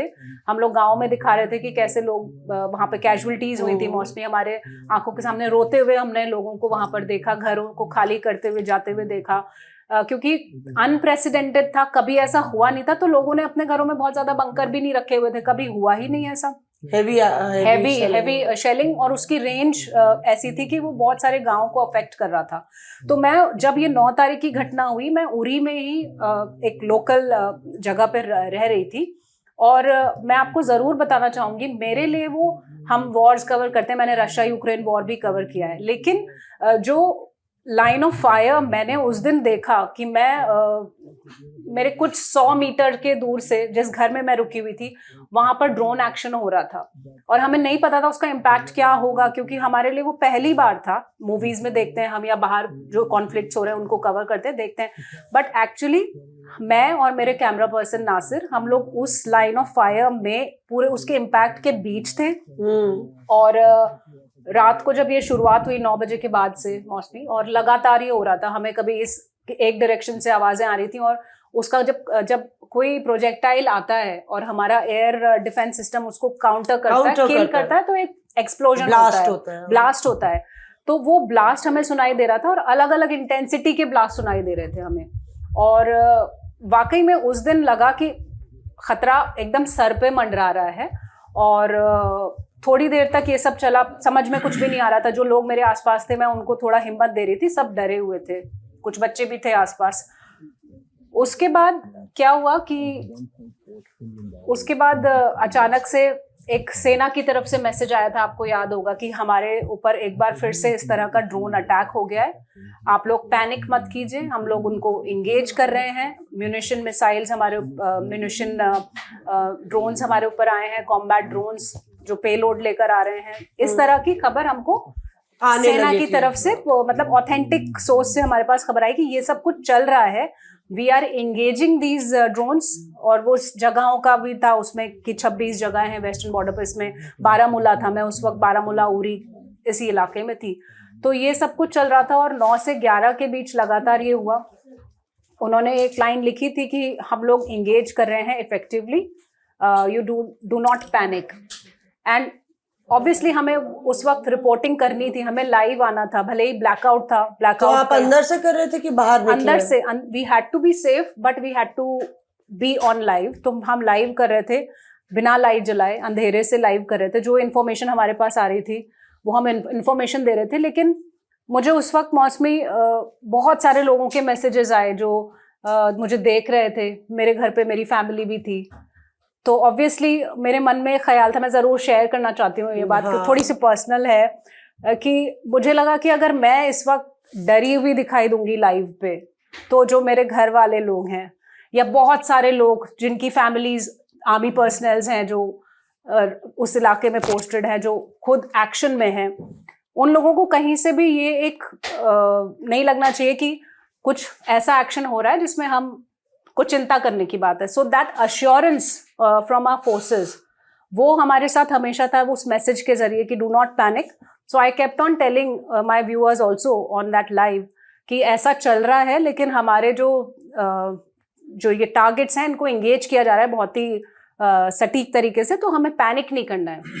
सो दैट करेज, सिर्फ वो हमारे सोल्जर्स ही नहीं, हमारी जो पूरी टीम थी, जैसे जम्मू में हमारी टीम थी, हर जगह फ्रंट लाइन पे थे, तो उन सब ने वो चीज़ एक्सपीरियंस की है। और उसके बीच से जब हम आज यहाँ पर आराम से बात कर रहे हैं, तो दैट ऑपरेशन की सक्सेस हमको बताता है कि हमको अब पता चल गया कि ये सब जो हो रहा था, वो तो पहली बार थी, जब हम, कभी नहीं हुआ ना इंडिया में, तो हमने देखा ही नहीं है इस तरह का ड्रोन अटैक। कोई रिपोर्टिंग जरूर की है, लेकिन वो पहला फर्स्ट हैंड आप कह सकते हो कि जो बैटल हार्डन कर देता है आपको, वो एक्सपीरियंस था। और उसके बाद हमारे फोर्सेस ने जो किया, जिस तरह से एक एक अटेम्प्ट को थ्वॉट किया, एक्सेप्ट फॉर फिरोजपुर जहाँ पे एक घर में आग लग गई थी, वो उनकी डेथ भी हो गई वहाँ पे। एक मौसमी ये था कि सब लोग यही चर्चा कर रहे हैं और हम लोगों के बीच में कि भारत का एयर डिफेंस सिस्टम, वो सबके लिए एक डायरी और कहानी के तौर पर उसको देखा जाएगा कि आने वाले समय में लोग इस पर रिसर्च करेंगे। बिल्कुल। यहाँ तक कि हमने देखा इजराइल और यूक्रेन, वहाँ पर भी युद्ध हुआ। इजराइल का जो एयर डोम जिसके बारे में बोलते थे कि वर्ल्ड में कोई आयरन डोम जो है उसका, वो किस वर्ल्ड में किसी भी तरीके का किसी के पास नहीं है, लेकिन उसको भी भेद करके हमास के जो टेररिस्ट और ये सब आ गए। लेकिन भारत का जो एयर डिफेंस सिस्टम था वो 100% था। इसके पीछे की एक छोटी सी कहानी है, किसी मंत्री ने बताया था हमको, नाम नहीं लेंगे उनका, लेकिन उन्होंने बताया कि किस तरीके से हमने पाकिस्तान के जो स्वार्म ड्रोन्स का अटैक हो रहा है या फिर उनके जो आर्म्स ड्रोन आ रहे हैं उनको कैसे नष्ट किया। तो उन्होंने बताया, उन्होंने इंफॉर्मेशन दी और ऐसी सटीक हमको ऐसा लग रहा है कि यही सारा कुछ हुआ होगा। हालांकि बहुत सारे जो हमारे पास इलेक्ट्रॉनिक गैजेट्स भी हैं, बहुत सारी ऐसी मिसाइल्स हैं, सब कुछ है, लेकिन उन्होंने बताया कि इसको टैकल कैसे एयरफोर्स ने और आर्मी ने कैसे किया। उनकी तरफ से बताया गया कि हम लोग कई सालों से भारत जो है अपना बड़े लेवल में अपना एयर डिफेंस सिस्टम को खड़ा करने के लिए, ये डायरेक्टली उससे नहीं होता क्योंकि रडार सिस्टम और इन तमाम चीज़ों से जुड़ा रहता है, इसके लिए सैटेलाइट भी काम आते हैं। भारत ने कुछ सालों पहले, आपको याद होगा कि 100 से ज़्यादा, एक साथ 100 मिसाइलों का परीक्षण किया, 100 उसका सैटेलाइट्स का परीक्षण किया, 100 सैटेलाइट एक साथ लॉन्च एरिया स्पेसिफिक सैटेलाइट है। हाँ। आपको जब जम्मू के ऊपर फोकस करना है तो वो जम्मू के ऊपर रहेगा, तो उसमें आप राजस्थान के ऊपर फोकस करना है तो एक सैटेलाइट डेडिकेटेड आप उस टाइम पे उस एरिया के वहां पर उन्होंने आपको लाइव पिक्चर देगा। उन्होंने मूव ऑन कर दिया और ये बताया कि हमारे जो 20 से 25 साल के बच्चे जो वॉर गेम खेलते हैं, वैसे लोगों को सेलेक्ट करके रखा हुआ है और अच्छा, सीधे सैटेलाइट से तस्वीर आ रही है। और ये बहुत सारी चीजें, सीक्रेट चीजें बताऊंगा नहीं, लेकिन इसमें से जब उनको पाकिस्तान को हिट किया गया तो पाकिस्तान की किसी भी तरीके से समझ में नहीं आ रहा था कि वो इतने ड्रोन, 50 ड्रोन, 100 ड्रोन भेज रहा है, 300 ड्रोन एक बार में उन्होंने भेजा। तो स्वार्म ड्रोन को एक ही बार में, जो हमारे फाइटर बैठे हुए 20 से 25 साल के बच्चे, उन्होंने सीधे तौर पर उनको हिट किया और लोकेशन वाइज जम्मू में जो हर एक सेक्टर में बैठे हुए हैं, पंजाब बॉर्डर में, राजस्थान में, यहाँ तक कि भुज तक, सब लोगों ने डायरेक्ट पिन पॉइंटेड हिट किया। और वो अभी इसकी थ्योरी को समझ नहीं पाएंगे, वो लोग रिसर्च करेंगे, हमें लग रहा है 100 साल तक, तब तक भारत तो आगे 100 साल का अपना और रिकॉर्ड बना लेगा। तो इस तरीके की तैयारी है, उसको समझ में नहीं आएगा। अमेरिका, दूसरी कंट्रीज भी इस बात को लेकर के रिसर्च का विषय रहेगा कि भारत ने अपना जो आयरन ड्रोन उसका डोम सिस्टम है, किस तरीके से उन्होंने खड़ा करके रखा हुआ है। इजराइल के पास भी वैसा कुछ भी नहीं है, एक मिसाइल है और इस पर लोग मिसाइल ने भी मिसाल कायम कर दी एक तरीके से। जिस तरह से जो जितेन बात कर रहे हैं और शिवानी ने बोला, कहानी मंजीत जी भी बताएंगे इनको, हम लोग उस समय थे वहां पर विजय चौक उस पे आती हूँ मैं, जिक्र कर रही थी, ये ड्रोन की बात खत्म करते हैं क्योंकि हम गुरदासपुर में थे और वहां पे रात को हम लोग भी लाइव कर रहे थे, लगातार फायरिंग की आवाज आ रही थी, तो हमारे भी कैमरामैन थोड़ा घबरा गया, उसको लगा कि फायरिंग हो रही है। उसको कॉन्सेप्ट नहीं था कि ड्रोन को गिराने में भी फायरिंग जैसी आवाज आती हो, उसकी भी तो फायरिंग होती है। दो है कि सॉफ्ट किल करोगे, हार्ड किल करोगे तो फायर करोगे, सॉफ्ट किल करोगे तो उसको डाइवर्ट, जैम कर दोगे। लेकिन हार्ड किल में तो गोली जाएगी, हार्ट में, हाँ, तो आवाज आएगी, जोर जोर से धड़ाम धड़ाम आवाज आ रही थी। तो सुबेरे जब हम लोग दूसरे दिन भी हम लोग जब भागे सुबेरे की कौन से स्पॉट पे जाए, तो एक गांव है, छिछड़ा गांव है गुरदासपुर का ही, वहां गए तो इतना बड़ा वहां पे गड्ढा था, मैंने देखा था आपका वो वॉक 35 फीट का, और पूरे गांव वाले आसपास के आए हुए थे। हम लोग वहां पहुंचे तो मैंने जितिन को मैसेज किया कि जितिन ये ड्रोन तो नहीं लग रहा है, क्योंकि ये ड्रोन के लिए इतना बड़ा क्रेटर नहीं होगा। तो कहते हो सकता है मिसाइल हो। और उसी दिन मिनिस्ट्री, डिफेंस मिनिस्ट्री ने जब ब्रीफिंग की तो उन्होंने बोला कि उन्होंने एक सरफेस टू सरफेस मिसाइल भी यूज की है पंजाब के एयरबेस को तबाह करने के लिए, जिसको हम लोग ने ध्वस्त किया। और उनने बताया कि किस तरह से ये जो मिसाइल्स है वो चाइनीज है। तो मेरे पास एक तस्वीर भी आई थी, मैंडरिन में लिखा हुआ था उस चाइनीज मिसाइल में, जो कि हमारा जो एयरबे वो कंटोनमेंट एरिया है गुरदासपुर का, टिबड़ी कंटोनमेंट एरिया, उसको टारगेट कर रहा था। तो इस बार तो पूरा चाइनीज सामान पूरा बेकार हो गया। ड्रोन सिर्फ तुर्की का नहीं था, मिसाइल चाइनीज, ड्रोन तुर्की के, मिसाइल चाइनीज। और इस तरीके से मतलब कि एकदम से ये लगता है ना कि आपको कि आप रियल टाइम वॉर, और लोगों को तो नहीं मालूम है जानकारी, वो उनके घर के शीशे टूट गए थे और वो लोग काफी, थोड़ा सा तो घबराहट होती है आपका घर में एकदम से सुबह 4 बजे सारे शीशे टूट जाए, और गन पाउडर की स्मेल आ रही थी, बोल रहे थे फसल तक। और देखिए ना कैसे ध्वस्त किया कि बीच खेत में गिरा, भगवान का शुक्र है बीच खेत में गिरा, कहीं इधर उधर होता, जैसे कि पुंछ में और उरी में कितनी तबाही हुई। तो पंजाब असल कहानी मौसमी वही है कि लोगों को जब ये पता चले कि भाई भारत ने एक समय में 7 बजे से लेकर 11 बजे के बीच में कितने ड्रोन 40 शहरों में पाकिस्तान के 500 ड्रोन और कम से कम 100-150 मिसाइलों को एक रियल टाइम पे उनको नष्ट किया और बिना जमीन पर कैजुअलिटी हुई, ये बड़ी सफलता है। इसके पीछे बहुत कोऑर्डिनेटेड एफर्ट है। नहीं, पर फतेह 1 का भी तो बता रहे थे आप, कहाँ खड़े थे आप? नेटवर्क सेंट्रिक, मतलब जिसको हम वॉरफेयर कह रहे हैं कि फ्यूचर वॉरफेयर का एक मतलब लाइव नजारा लोगों ने देखा, एक्सपीरियंस किया। हालांकि लोगों ने उसकी इंटेंसिटी नहीं देखी, जब क्योंकि अगर वो वही मिसाइल वही ड्रोन किसी के घर में गिरता, किसी हमारे महत्वपूर्ण संस्थान पर, तब कितनी तबाही। गांव पास में था, वो गांव बच गया। हम कह रहे हैं कि जो आप लोग विजय चौक पे थे जब 9 तारीख का जिक्र हो रहा है, जिस दिन फतेह 1 9 तारीख की बात है, 9 तारीख की बात है, तो क्या हुआ था उस समय जब आपको जोर से धमाका आया या क्या आवाज आई? 11 बजे के आसपास, कोई 9 बजे एक मीटिंग शुरू हुई थी जिसमें 7 LKM पे ऐश्वर्या भी थी और प्रधानमंत्री NSG डोभाल, CDS, तीनों चीफ। वो लंबी मीटिंग थी, उस दिन 2-2.5 घंटे चली। मुझे लगता है 11:15 के आसपास खत्म हुई और उसी वक्त 11 बजे से लेकर 11:05 या 6 मिनट तक कंटिन्यूस 5 मिनट फायर। मुझे सामान्य तौर पर पटाखे और बम के फायर का अंतर मालूम है, तो मुझे लगा कि ये शादी का पटाखा तो नहीं फूट रहा है। उसका डायरेक्शन था टुवर्ड्स 7 LKM और टुवर्ड्स पालम एयरपोर्ट की तरफ। शोर मतलब जहाँ हो रहा था, और बहुत जैसे बम, जब आप किसी तो आप लोग को ये भी लग रहा होगा कि कहीं यहाँ पे तो नहीं आ रहा है, मतलब जाती हुई आवाज, जैसे आप मतलब किसी तोप से बम छोड़ते हैं ना, तो उस तरह का उसका फायर का साउंड था। लोगों ने बोला कि भाई कम से कम आवाज ही तो रिकॉर्ड कर लो। उसने आवाज रिकॉर्ड कर विजुअल दिख नहीं रहा, रिकॉर्ड किया उन्होंने। अच्छा, तो वो लगातार फायर हुआ। बल्कि हमने कहा भी कि मैंने कैमरामैन भेज देते हैं उधर 7 LKM तरफ की होस्ट पर। हमने कहा हमारी यूनिट है वहां पर, उन्होंने शायद रिकॉर्ड किया होगा। मैंने हिमांशु को फोन किया, मैंने कुछ फायर की आवाज, उसने हिमांशु शायद नोटिस नहीं किया, वो था नहीं। बट LKM में नहीं आ रही थी आवाज, PM के घर के सामने आवाज नहीं आ रही। तो ये आवाज कहाँ से आई? मतलब डायरेक्शन में देखूं तो जैसे हम विजय चौक पकड़ गए तो साउथ ब्लॉक से, मतलब एयरपोर्ट की तरफ उसको मानो आप। ठीक है। तो रात को 2-2:30 बजे हम लोग जब घर गए, सुबह मैंने रात को कोशिश की पता लगाने की कि क्या हुआ। सुबह 6 बजे जब ग्रुप में वो फोटो आई वहां की सिरसा की, और सुबह ये खबर कंफर्म हुई कि सिरसा तक इनकी मिसाइल। फिर मैंने किसी एयरफोर्स के वेस्टर्न कमांड किसी को फोन किया, तो उन्होंने कहा कि हमने उसको इंगेज किया था 11 बजे। हमारा जो दिल्ली के आसपास का सिस्टम है, हमारे दिल्ली की में भी, क्योंकि एक एयर डिफेंस खाली कैपिटल के लिए हमारी, तो उससे हमने उसको एंगेज किया था रात को। हम लोग गवाह हैं उसके। और सिरसा में हमने उसको डाउन कर दिया, न्यूट्रलाइज कर दिया। तो ये हमारा एक तरह से लाइव एक्सपीरियंस था इस तरह के एंगेजमेंट को लेके। तो मैंने वही कहा कि पाकिस्तान ने तो फुल फ्लेज वार के सारे ऑप्शन खोल दिए थे। उसने अपनी लॉन्ग रेंज मिसाइल का इस्तेमाल करके देख लिया। जब हमारी मिसाइल ने 8 तारीख को उसको उसके GHQ रावलपिंडी तक हिट कर दिया, तो उसको लगा कि अब उसके पास कोई विकल्प नहीं है।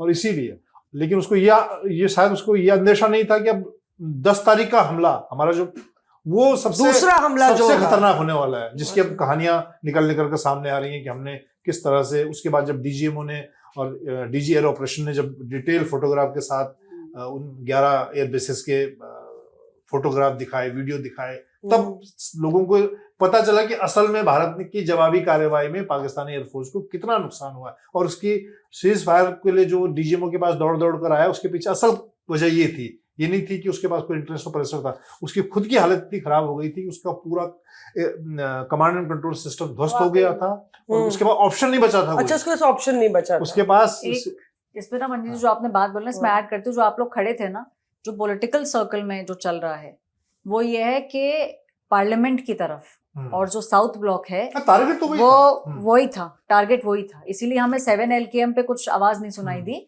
लेकिन वो जो इंटरसेप्शन हुआ था, तो जो लोगों का जो मानना है पॉलिटिकल सर्कल में भी यही है, टारगेट दिल्ली था।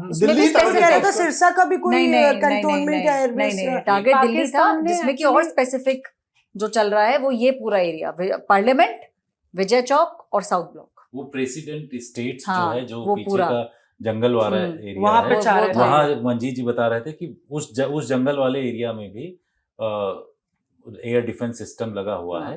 तो यहाँ से भी कुछ फायरिंग मिसाइल्स वगैरह की, मतलब अगर आप मोटे तौर पर लोगों को हम बताना चाहें, तो सरहद पर सबसे पहले first line of air defence army का होता है। ठीक है। उसके बाद हमारे कम से कम 3 से 4 लेयर हैं अगर दिल्ली तक किसी मिसाइल या ड्रोन को पहुंचना है। सबसे पहले आर्मी का बिल्कुल बॉर्डर पे लगे हुए छोटे रडार जो होते हैं, उसके बाद एयरफोर्स का एयरफोर्स डिफेंस सिस्टम, फिर हमारा दिल्ली के लिए या जो बड़े हाई एसेट वैल्यू हमारे शहर है मुंबई दिल्ली, इनके लिए एक डेडिकेटेड एयर डिफेंस सिस्टम है। S-400 जो हमने रशिया से लिया, उसके 3 यूनिट हमारी तैनात हैं, जैसे एक आदमपुर तो सबको पता चली गया है, एक हमारे अरुणाचल में चाइना बॉर्डर पे है, एक दिल्ली के आसपास है। तो इस तरह से पिछले मतलब एयर डिफेंस इस तरह से तैयार होता है, लेकिन उसकी टेस्टिंग हुई है। मैं जो बार बार कह रहा हूँ कि इस बार टेस्टिंग हो गई है, उसकी रियल हम टाइम लोग हमेशा रिपोर्ट करते हैं ना कि हम लोग आज ये टेस्ट यहाँ हुआ, ये चांदीपुर में हुआ। सुनते हैं कि रोज खबर दिखाते हैं डिफेंस वाले कि आज ये मिसाइल छोड़ दी, आज कोई मायने नहीं है उसके। अब लोगों को समझ में आएगा कि ये जो हम साल भर जो प्रैक्टिस करते हैं, बम छोड़ते हैं, मिसाइल DRDO टेस्ट करता है, जब युद्ध होगा तब ये आपको उसका इम्पैक्ट जो एक्सरसाइजेस करते हैं हम, कॉम्बैट एक्सरसाइजेस करते हैं बहुत सारी, तो ये सारा उसी का नतीजा। अब जैसे मैंने कहा कि 20-21 के बीच में से 26 वेस्टर्न कमांड में इसी network centric warfare air defence की एक्सरसाइज चल रही थी, उसका पूरा इंफ्रास्ट्रक्चर तैयार था, उसी का इस्तेमाल किया सेनाओं ने। एयरफोर्स की भी एक्सरसाइज एयरफोर्स की भी एक्सरसाइज चल रही थी, तो पहले से सेटअप बना हुआ था। और अब ये डिटेल तो लोगों को समझाना थोड़ा मुश्किल है, लेकिन लोग समझेंगे देर सवेर इसको कि ये इस तरह से लड़ाई लड़ी जाती है। लेकिन हम तो चाह रहे हैं कि आप बहुत ज्यादा डिटेल बताइएगा मत, ठीक है? स्क्रीन पर बता के पाकिस्तान अलर्ट होगा, उसको ऐसी कम चीजें बताइए जिससे उसे मैंने कोशिश की। नहीं, वो जितेंद्र इसलिए बोल रहे हैं, चीजें बताऊं, जितेंद्र इसलिए बोल रहे हैं कि वो पाकिस्तान में सब लोग जो हैं जितना प्रोपेगेंडा झूठ फैला रहे हैं, तो जितेंद्र जो भी रिपोर्ट करते हैं उसको गलत सलत करके वो पूरा वीडियो बना रहे हैं। इस बार इनका वीडियो पूरा वहां पे डिस्प्ले हो गया। पाकिस्तान का जो DG ISPR है, उसने प्रेस कॉन्फ्रेंस किया और बताया कि आज तक का नाम लेकर के, आज तक का रिपोर्टर, वो वीडियो भी है, वो वीडियो है जरा ऑडियो उसका, वो वीडियो है, उसमें उसने जो है किस तरीके से फेक न्यूज फैक्ट्री जो पाकिस्तान की है, जितेंद्र भाई का भी चेहरा आ रहा है और जितेंद्र भाई कह कुछ और रहे हैं, मैं जो कह रहा हूँ उसके अलग ही वो फर्जी मतलब जो हम पाकिस्तान के संदर्भ में कह रहे हैं, वो पाकिस्तान, वो इंडिया। ये शुरू से प्ले करिए, शुरू से देखिए। अब हम आप लोगों को बताते हैं कि किस पाकिस्तान की DG ISPR है, ये फर्जी न्यूज आज तक की किस तरीके से फैला रहे हैं, इनको आज तक ने पूरी तरीके से जवाब दिया। आपके बोले में बदले हुए नजर आ रहे हैं। सबसे ज्यादा जो चर्चा है वो ये कि जब आप अपने एयरबेस को नहीं बचा सकते तो जनता को क्या बचाएंगे? अब फुल वीडियो दिखा रहे हैं।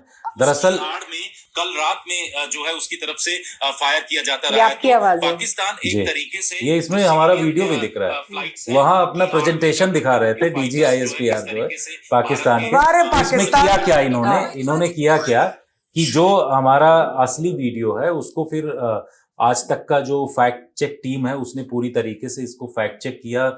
जो भारत सरकार का PIV फैक्ट चेक है उसने भी पूरी तरीके से फैक्ट चेक किया और बताया कि पाकिस्तान ने किस तरीके से फेक न्यूज फैलाया है। हम लोग उसमें बता रहे थे कि जो पाकिस्तान सिविलियन जो उनके विमान है उनकी आड़ में वो भारत के ऊपर उसको शील्ड लेकर के किस तरीके से वो कर रहा है। एंकर जो हमारे हैं उन्होंने बताया कि उनके पाकिस्तान के किस तरीके से एयरबेस को भारत ने ध्वस्त किया है, उसको उल्टे उसने तोड़ मरोड़ करके इधर की बात उधर, उधर की बात इधर लगा करके उसको लगाया। पाकिस्तान की जो DG ISPR, पाकिस्तान की खुफिया एजेंसी ISI, पाकिस्तान की आर्मी, सुन लीजिए, पाकिस्तान की ट्रोल आर्मी भी, ट्रोल आर्मी जो मैं जरूर बताऊं, जो सुन रहे हो सुन लीजिए, पूरी तरीके से सिर्फ यही नहीं, वो पाकिस्तान, इस्लामाबाद, लाहौर वहां नहीं बैठे हुए, विदेशों में भी उन्होंने इन लोगों को किया कि भारत के खिलाफ ट्रोल आर्मी है। जो हम लोग रिपोर्ट कर रहे थे, हमारे एक रिपोर्ट के जो पोस्ट होते थे उसके ऊपर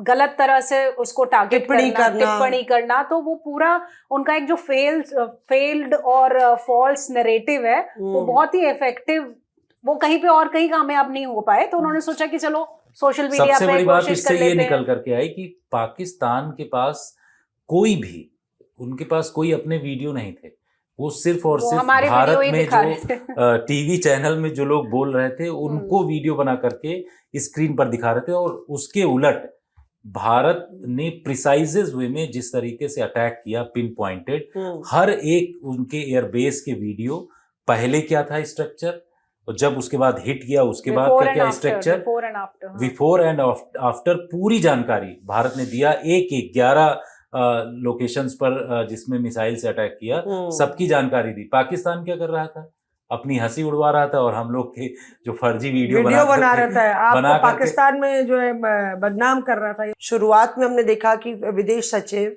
कर्नल सोफिया कुरैशी और विंग कमांडर व्योमिका सिंह के साथ नजर आए 2-3 प्रेस वार्ताओं में, और उधर से भी लगातार प्रेस वार्ताएं हो रही थी। हमने देखा कि कौन से 2 बड़े आपको लगता है इनके प्रोपेगेंडा नैरेटिव्स थे पाकिस्तान के, या जो बस्ट हुए? क्योंकि हमने देखा कि किस तरह से उनके डिफेंस मिनिस्टर भी एक इंटरव्यू में बहुत गुफ्तगू कर रहे, जो चर्चित रहे, जिसकी वजह से ये पता चला कि झूठ बोल रहा है पाकिस्तान। सबसे बड़ा वो जो इंटरव्यू उसने दिया था उसमें ये बोला, जब उससे पूछा गया कि चलो आप ये सब बोल रहे हो कि आपने ये किया, तो इसका आप प्रूफ तो दे दो कि हुआ क्या एग्जैक्टली। इंडिया तो प्रूफ दे रहा है, तो बोलता है पलट के it's all over social media.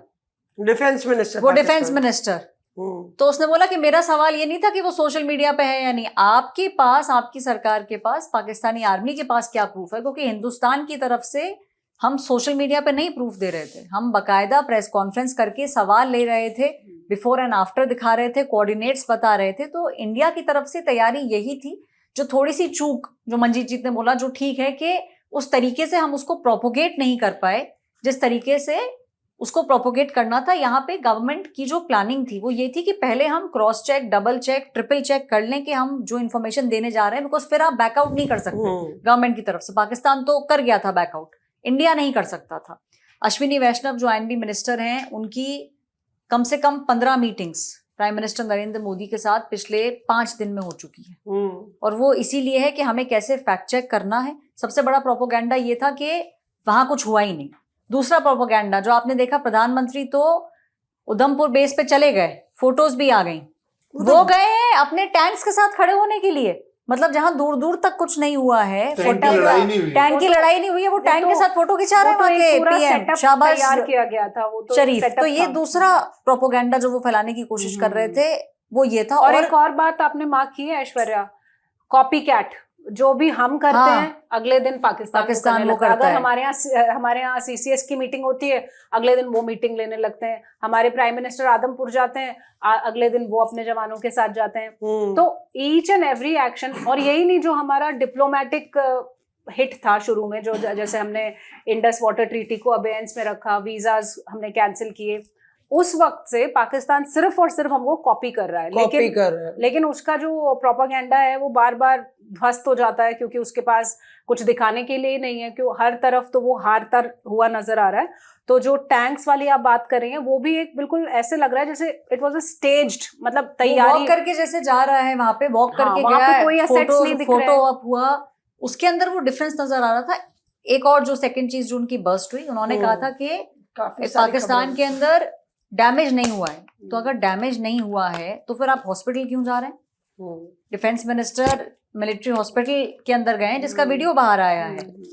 तो फिर अगर कुछ डैमेज नहीं हुआ है, कहीं पर कुछ हुआ ही नहीं, बिकॉज पाकिस्तान तो यही बता रहा था कि यहाँ तो कुछ हुआ ही नहीं है, तो फिर आप जाके हॉस्पिटल में सोल्जर्स से क्यों मिल रहे हैं, जो इंजर्ड सोल्जर्स हैं, जो बेड पे लेटे हुए हैं? तो ये इसके अंदर इंडिया की तरफ से मैं आपको बता दूं, हम लोगों ने ट्विटर को, इंस्टाग्राम को, फेसबुक को, जिस दिन से अटैक हुआ था 22 अप्रैल से ही हमारी रिक्वेस्ट जाने लगी थी that they have to stop it, फालतू साइट्स को ब्लॉक करना। तो इंडिया इस चीज में तैयार था। मीडिया पे हुआ वो एक्शन इसीलिए हुआ है क्योंकि झूठ सारा सोशल मीडिया पे ज्यादा चलता है। पीएमओ और आईटी मिनिस्ट्री, आईएनडी मिनिस्ट्री, हमारी तरफ से ऑफिशियल रिक्वेस्ट डे 1 से जाने लग गई थी। और मैं आपको बता दूं, डेडिकेटेड विंग्स 22 अप्रैल से बैठे हुए हैं आईएनडी मिनिस्ट्री में, आईटी मिनिस्ट्री में। वो डेडिकेटेड विंग्स का काम ही ये है कि सोशल मीडिया को मॉनिटर करना, क्योंकि जिस तरह से मॉर्फ्ड वीडियोस और वो आ रहे हैं, इतने सारे फैक्ट चेक्स जो आ रहे हैं, वो शायद पहले इतने सारे फैक्ट चेक्स सरकार बहुत तेजी में विंग बनाए, यहाँ पर विंग बनाए। रोज लगभग 10-10 न्यूज के फैक्ट चेक आ रहे थे, पीआईबी फैक्ट चेक की ये गलत है, ये गलत है, ये गलत। क्या कह रहे थे मंजीत? मैं कह रहा था कि एक जो लोगों में इंप्रेशन था, जैसे ऐश्वर्या ने कहा, मैं ऐश्वर्या से पूछूंगा कि सरकार, लोगों को ही लगता है, खासकर बीजेपी के लोगों को, या जो हम बाकी लोग जो मोदी जी के समर्थक हैं बीजेपी देश में, कि इस बार हम पीओके पे कब्जा करने का मौका चूक गए। ये एक सेंटिमेंट है। लेकिन मैं इसमें एक चीज ऐड करना चाहूंगा, फिर ऐश्वर्या बताएगी कि बीजेपी के अंदर क्या चल रहा है। मेरा ऑब्जर्वेशन है, जो मेरी जानकारी, जैसे मैंने कहा कि मैं हाल के दिनों में कई लोगों से मिला, इस बात के लिए प्रधानमंत्री नरेंद्र मोदी को क्रेडिट देना चाहिए और इसको बीजेपी को हाईलाइट भी करना चाहिए। ये मैं बिल्कुल अंदर की जानकारी बता रहा हूँ। प्रधानमंत्री ने, मैंने उस दिन लाइव में कोट किया कि प्रधानमंत्री ने 9 तारीख तक 20 मीटिंग कर ली थी। अब मेरी जानकारी बताओ, अभी 25-30 मीटिंग हो गई। उन्होंने हर मीटिंग में जो ये बात निकल कर सूत्रों से आई कि उन्होंने कहा कि पाकिस्तान गोली चलाए तो गोला चलाओ। उसके पीछे की और एक कहानी आपको बताता हूँ, बिल्कुल अंदर की, कि सेनाओं को प्रधानमंत्री ने पहली मीटिंग में 7 तारीख पहलगाम 22 को हुआ, 22 के बाद जो पहली सीसीएस हुई 24 को, उसमें मैंडेट दे दिया था कि फ्री हैंड। ये खबर सूत्रों से आई, ऑफिशियल सूत्रों से आई थी, हाँ, सूत्रों से खबर आई। प्रधानमंत्री ने तो उसके बाद कोई बिहार की रैली में स्टेटमेंट दिया, बाकी कोई मतलब ऑफिशियल जानकारी नहीं दी कि मैंने सेना को क्या कहा। लेकिन सबने कहा कि प्रधानमंत्री ने कहा कि तीनों सेनाओं को फ्री हैंड है, आप वो गोली चलाए तो आप गोला चलाओ। असल में हर मीटिंग में प्रधानमंत्री जब भी रिव्यू करते थे, वो एक ही बात कहते थे कि भाई पीओके पे कब्जा करना है, नहीं करना है, कहां जाना है, कौन सा ऑपरेशन कैसे करना है, ये सेनाओं का मैंडेट है। तो मैं ये इस बात के लिए जरूर प्रधानमंत्री नरेंद्र मोदी को पूरा क्रेडिट जाता है कि उन्होंने जिस तरह से एक कमांडर के तौर पर लीड किया फोर्सेस को, देश को लीड किया। और अब जैसे सेना ने एक जो टारगेट फिक्स किया था कि हमारा टारगेट आतंकी ठिकाने हैं, उसके बाद पाकिस्तान ने जवाबी कार्रवाई की तो हमने उनके एयर बेसिस पे किया। हम कोई जमीन कब्जा करने नहीं चाहते हैं, लेकिन ये सेनाओं का मैंडेट था कि उन्होंने कितनी और कहां तक कार्रवाई करनी। लेकिन ये पहली बार मैं कह सकता हूं कि प्रधानमंत्री नरेंद्र मोदी ने सेनाओं को मैंडेट दिया था कि वो चाहे तो पीओके पे कब्जा कर लें, वो सेनाओं करना है, कैसे करना है, कब करना है, वो सेनाओं को तय करना है। लेकिन सरकार की तरफ से, और ये बात लोगों के बीच मतलब जो लोग ये कह रहे हैं आज की अरे मोदी जी चूक गए हैं, ऐसा हो गया, नहीं, लेकिन अभी इस बात में आगे बढ़ाते हैं इसको। इसमें क्या चल रहा है बीजेपी में, जिस तरह से इसमें जो विदेश सचिव, जिस तरह से उनको कहा गया सीज फायर का ऐलान करने के लिए कि सीज फायर हो गया, और वो अकेले आए थे, मतलब अधिकारी थे उनके साथ, उस तरह की ब्रीफिंग नहीं थी कि आर्मी के कोई आया हो साथ में या फिर एयरफोर्स का आया हो जैसे पिछली। तो फिर उसके बाद जो बैकलैश हुआ वो किस लिए हुआ? बैकलैश इसलिए हुआ बिकॉज अब इंडिया क्या वॉर पे चला जाए यूएस के साथ भी। मतलब आप सरकार की अगर तरफ से सोचिए तो अब आप कितने फ्रंट पे लड़ोगे वॉर भाई? अगर आप यूएस का दबाव था, दबाव नहीं था यूएस का। जब वो आदमी डोनाल्ड ट्रंप अब क्या बोल रहे हैं, आज उनका लेटेस्ट स्टेटमेंट क्या है कि मैंने सीज फायर नहीं कराया, मैंने उनको बोला मैंने हेल्प की। तो अरे आप एक बार बताइए, the damage is already done. वो 5 बार ही बता चुके हैं कि हम मध्यस्थता कर रहे हैं। अब 10 दिन बाद वो बोले कि मैंने हेल्प की, तो कौन सुन रहा है? बस डिप्लोमेटिकली ये कूटनीतिक तरीके से भारत के लिए बहुत बड़ा झटका था ना ऐश्वर्या। पिछले 3-4-5 दिन जैसे ही ऑपरेशन सिंदूर हुआ है, नहीं, लेकिन भारत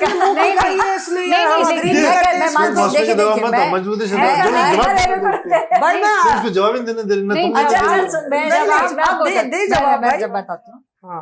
मैंने पूछा, जवाब तो देना। तो डोनाल्ड ट्रंप का ट्वीट आउट ऑफ सिलेबस था, ना सरकार को ना पीएमओ को। ये वो आउट ऑफ सिलेबस था क्योंकि सरकार की तैयारी थी कि हम पूरी डिटेल में प्रेस कॉन्फ्रेंस करेंगे, भारतीय जनता पार्टी हेडक्वार्टर में भी आपको सेलिब्रेशन दिखता, वो तैयारी थी क्योंकि कॉल पाकिस्तान की तरफ से आया था। यहां तक तो हम बात मान रहे हैं ना। अब अचानक से उसमें डोनाल्ड ट्रंप, अच्छा वो भी प्रेसिडेंट, मतलब टुंजू मंजू नहीं बोल रहा भाई, वो डोनाल्ड ट्रंप है जो खुद ट्वीट करके बोल रहा है। एक लाइन और थी, सीज फायर मैंने करा दी। जो पोस्ट था ट्रूथ सोशल पे लगभग 5:30 बजे के आसपास 10 तारीख को 5:30 बजे आया। हाँ, तो उस पे एक लाइन उन्होंने ये भी लिखी थी कि I congratulate both the nations और they have agreed to ceasefire. और एक लाइन और थी कि negotiations will be on a neutral site, है ना। लेकिन उसी दिन जब यूएस सेक्रेटरी ने लिखा, हाँ, तो उसी में जब यूएस की तरफ से ये आया तो फॉरेन सेक्रेटरी ने जब बयान दिया था, उन्होंने ये बात बिल्कुल साफ उसी वक्त कर दी थी कि कोई नेगोशिएशन की बात कुछ नहीं हुई है। तो we outrightly rejected what US was claiming even उसी दिन भी। हाँ, लेकिन वो बिना तैयारी की प्रेस कॉन्फ्रेंस इसलिए थी क्योंकि हमें नहीं तैयारी थी उस पर। तो उन्होंने, अब आप सोचो ना, अगर आप डिप्लोमेटिक पॉइंट ऑफ व्यू से सोचो, आप मतलब क्या चाहते हो आप? हम ट्रेड बंद कर दें यूएस से? हम बातचीत बंद कर दें, मतलब ये वो गुड्डे गुड़ियों का खेल नहीं चल रहा ना कि भाई मैं नाराज हो गई आपसे, बहुत इमेच्योर सरकार के अंदर जो फीलिंग है वो ये है कि वो पोस्ट बहुत इमेच्योर थी। अब जो स्टेटमेंट आया ना 5 दिन बाद, ये असली स्टेटमेंट, और उसका जो सबसे बड़ा रीजन है पाकिस्तान ज्यादा गिड़गड़ाया है वहां जाके कि इसको बंद करवाइए, इसको बंद करवाइए। मुझे लगता है कि कभी भी कोई सत्य जो है वो लंबे समय तक छुपता नहीं है। अगर पाकिस्तान की हकीकत लोगों के सामने और अंतर्राष्ट्रीय जगत में जग जाहिर हो जाएगी, हालांकि जब समय का पहिया घूमता है तो थोड़े समय के लिए जो नैरेटिव बनता है, चाहे वो ट्रम्प साहब के बयान से हो या कुछ हो, वो नैरेटिव बनता है। अब उसको भारत आगे कैसे इसको नैरेटिव को सुधारेगा या क्या करेगा, क्योंकि एक लॉन्ग स्टैंडिंग एक भारत का स्टांस रहा है कि यहाँ पे कोई हस्तक्षेप हम तीसरी पार्टी का नहीं लेंगे। उसमें अगर भारत की बात भी पाकिस्तान से करवाने की भी बात यूएस करता है तो वो उससे लोगों के पे सवाल खड़े होते हैं कि क्या हमने कॉम्प्रोमाइज किया। जैसे मंजीत कह रहे हैं, इस पूरे मसले में 2 चीजें खड़ी होती हैं। एक ही सवाल, बड़ा सवाल जिसका जवाब मंजीत अभी ने घुमा फिरा के दिया है, वो अभी डायरेक्टली दे देंगे, उनकी स्टोरी भी थी कि ये सीज फायर पाकिस्तान ने क्यों किया। 2 कारण जो मंजीत की स्टोरी में भी है। मंजीत एक बार आप दोहरा दीजिए कि सीज फायर पाकिस्तान ने क्यों किया, कि जो लीकेज की बात हो रही है कि उनकी न्यूक्लियर साइट पे किराना हिल्स पे, तो वो 2 कारण क्या थे जो आपको लगता है कि जिसकी वजह से पाकिस्तान ने ये एकाएक, सब लोग को लग रहा है एकदम सीज फायर हो, पीओके ऑक्यूपाई कर लें और वहाँ बलूचिस्तान बन जाए, पाकिस्तान के 2 टुकड़े हो जाए। तो वो सवाल देने की ज़रूरत है, जवाब देने की। और तीसरा जो पीछे, जो अभी ऐश्वर्या भी कोशिश करें, दूसरा कि ट्रम्प के बोलने के पीछे का रहस्य क्या है, कि आखिर क्या हमने कुछ कॉम्प्रोमाइज़ किया है पोजीशन। तो पहला सवाल आप दे दीजिए। तो क्योंकि मेरी जानकारी नहीं है, मैं विदेश मंत्रालय कवर नहीं करता हूँ। पहला सवाल, हाँ, पहले सवाल का जवाब मैं बहुत मजबूती से दे सकता हूँ, अच्छा जवाब दूंगा।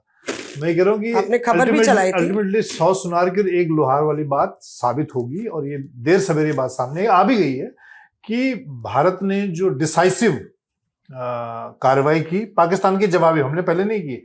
हमने पहली कार्रवाई ऑपरेशन सिंदूर की, उसके बाद पाकिस्तान को ये इस बात का बिल्कुल आभास नहीं था, या उसको इस बात की वो सोच नहीं सकता था, खासतौर से पाकिस्तान भी नहीं सोच सकती थी कि भारत की सेनाएं कभी किसी भी कंडीशन में बहावलपुर और मुरीदको को निशाना बनाएंगी।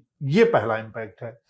दूसरी बात, पाकिस्तान को लगा कि हम, आपको याद होगा 8 तारीख को पाकिस्तान ने जब ड्रोन अटैक शुरू किए तो ज्यादातर ड्रोन अनाम थे, ये प्रेस रिलीज ऑफिशियल आई थी या फिर स्वर्ण ड्रोन थे जिसमें मुश्किल से हैंड ग्रेनेड के बराबर बारूद ज्यादा था। हाँ, उसको लगा कि मैं अपनी फेस सेविंग कर लूंगा, मेरा जो लोग, हम अपने लोगों को मैसेज दे दूंगा कि हमने, देखो हमने इसका सिंदूर का जवाब दे दिया। उसको लगा कि भारत भी मान जाएगा कि चलो फेस सेविंग हो गई, मामला खत्म।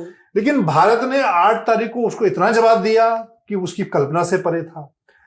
8 तारीख को जब पाकिस्तान ने फिर रिटेलिएशन किया और मिसाइलें दिल्ली तक छोड़ने की कोशिश की, तो हिस्ट्री का सबसे बड़ा जवाब, मैं रक्षा संवाददाता के तौर पर मुझे जितनी जानकारी अब धीरे धीरे मिल रही है, मतलब मैं ये कह सकता हूं कि भारत ने जितना मजबूत जवाब सैन्य, मतलब मिसाइल के जरिए दिए, मैं जैसे कह रहा हूं कि एक समय में 40 से 50 जहाज आपके फाइटर एयरबॉर्न हो, मैं नंबर ऐसे आपको एग्जैक्ट नंबर नहीं बता रहा हूँ, आपके front line air bases including from Bhuj to Rajasthan to Jammu Kashmir to Ambala, और 25 मिनट में अगर आपके 50 फाइटर एयरबॉर्न अलग अलग कैटेगरी के और 50 मिसाइलें छूट रही हैं, तो वो कोई साधारण हमला नहीं है। पाकिस्तान जैसे जो हमारे सामने पिद्दी है, उसके लिए वो हमला असहनीय है। तो जो लोग ये कह रहे हैं कि ट्रम्प के दबाव में आए, वो मैं उस पर टिप्पणी इसलिए नहीं करता हूँ कि मैं विदेश मंत्रालय की जानकारी नहीं रखता हूँ, मैं रक्षा क्षेत्र की जानकारी रखता हूँ, इसलिए कह रहा हूँ कि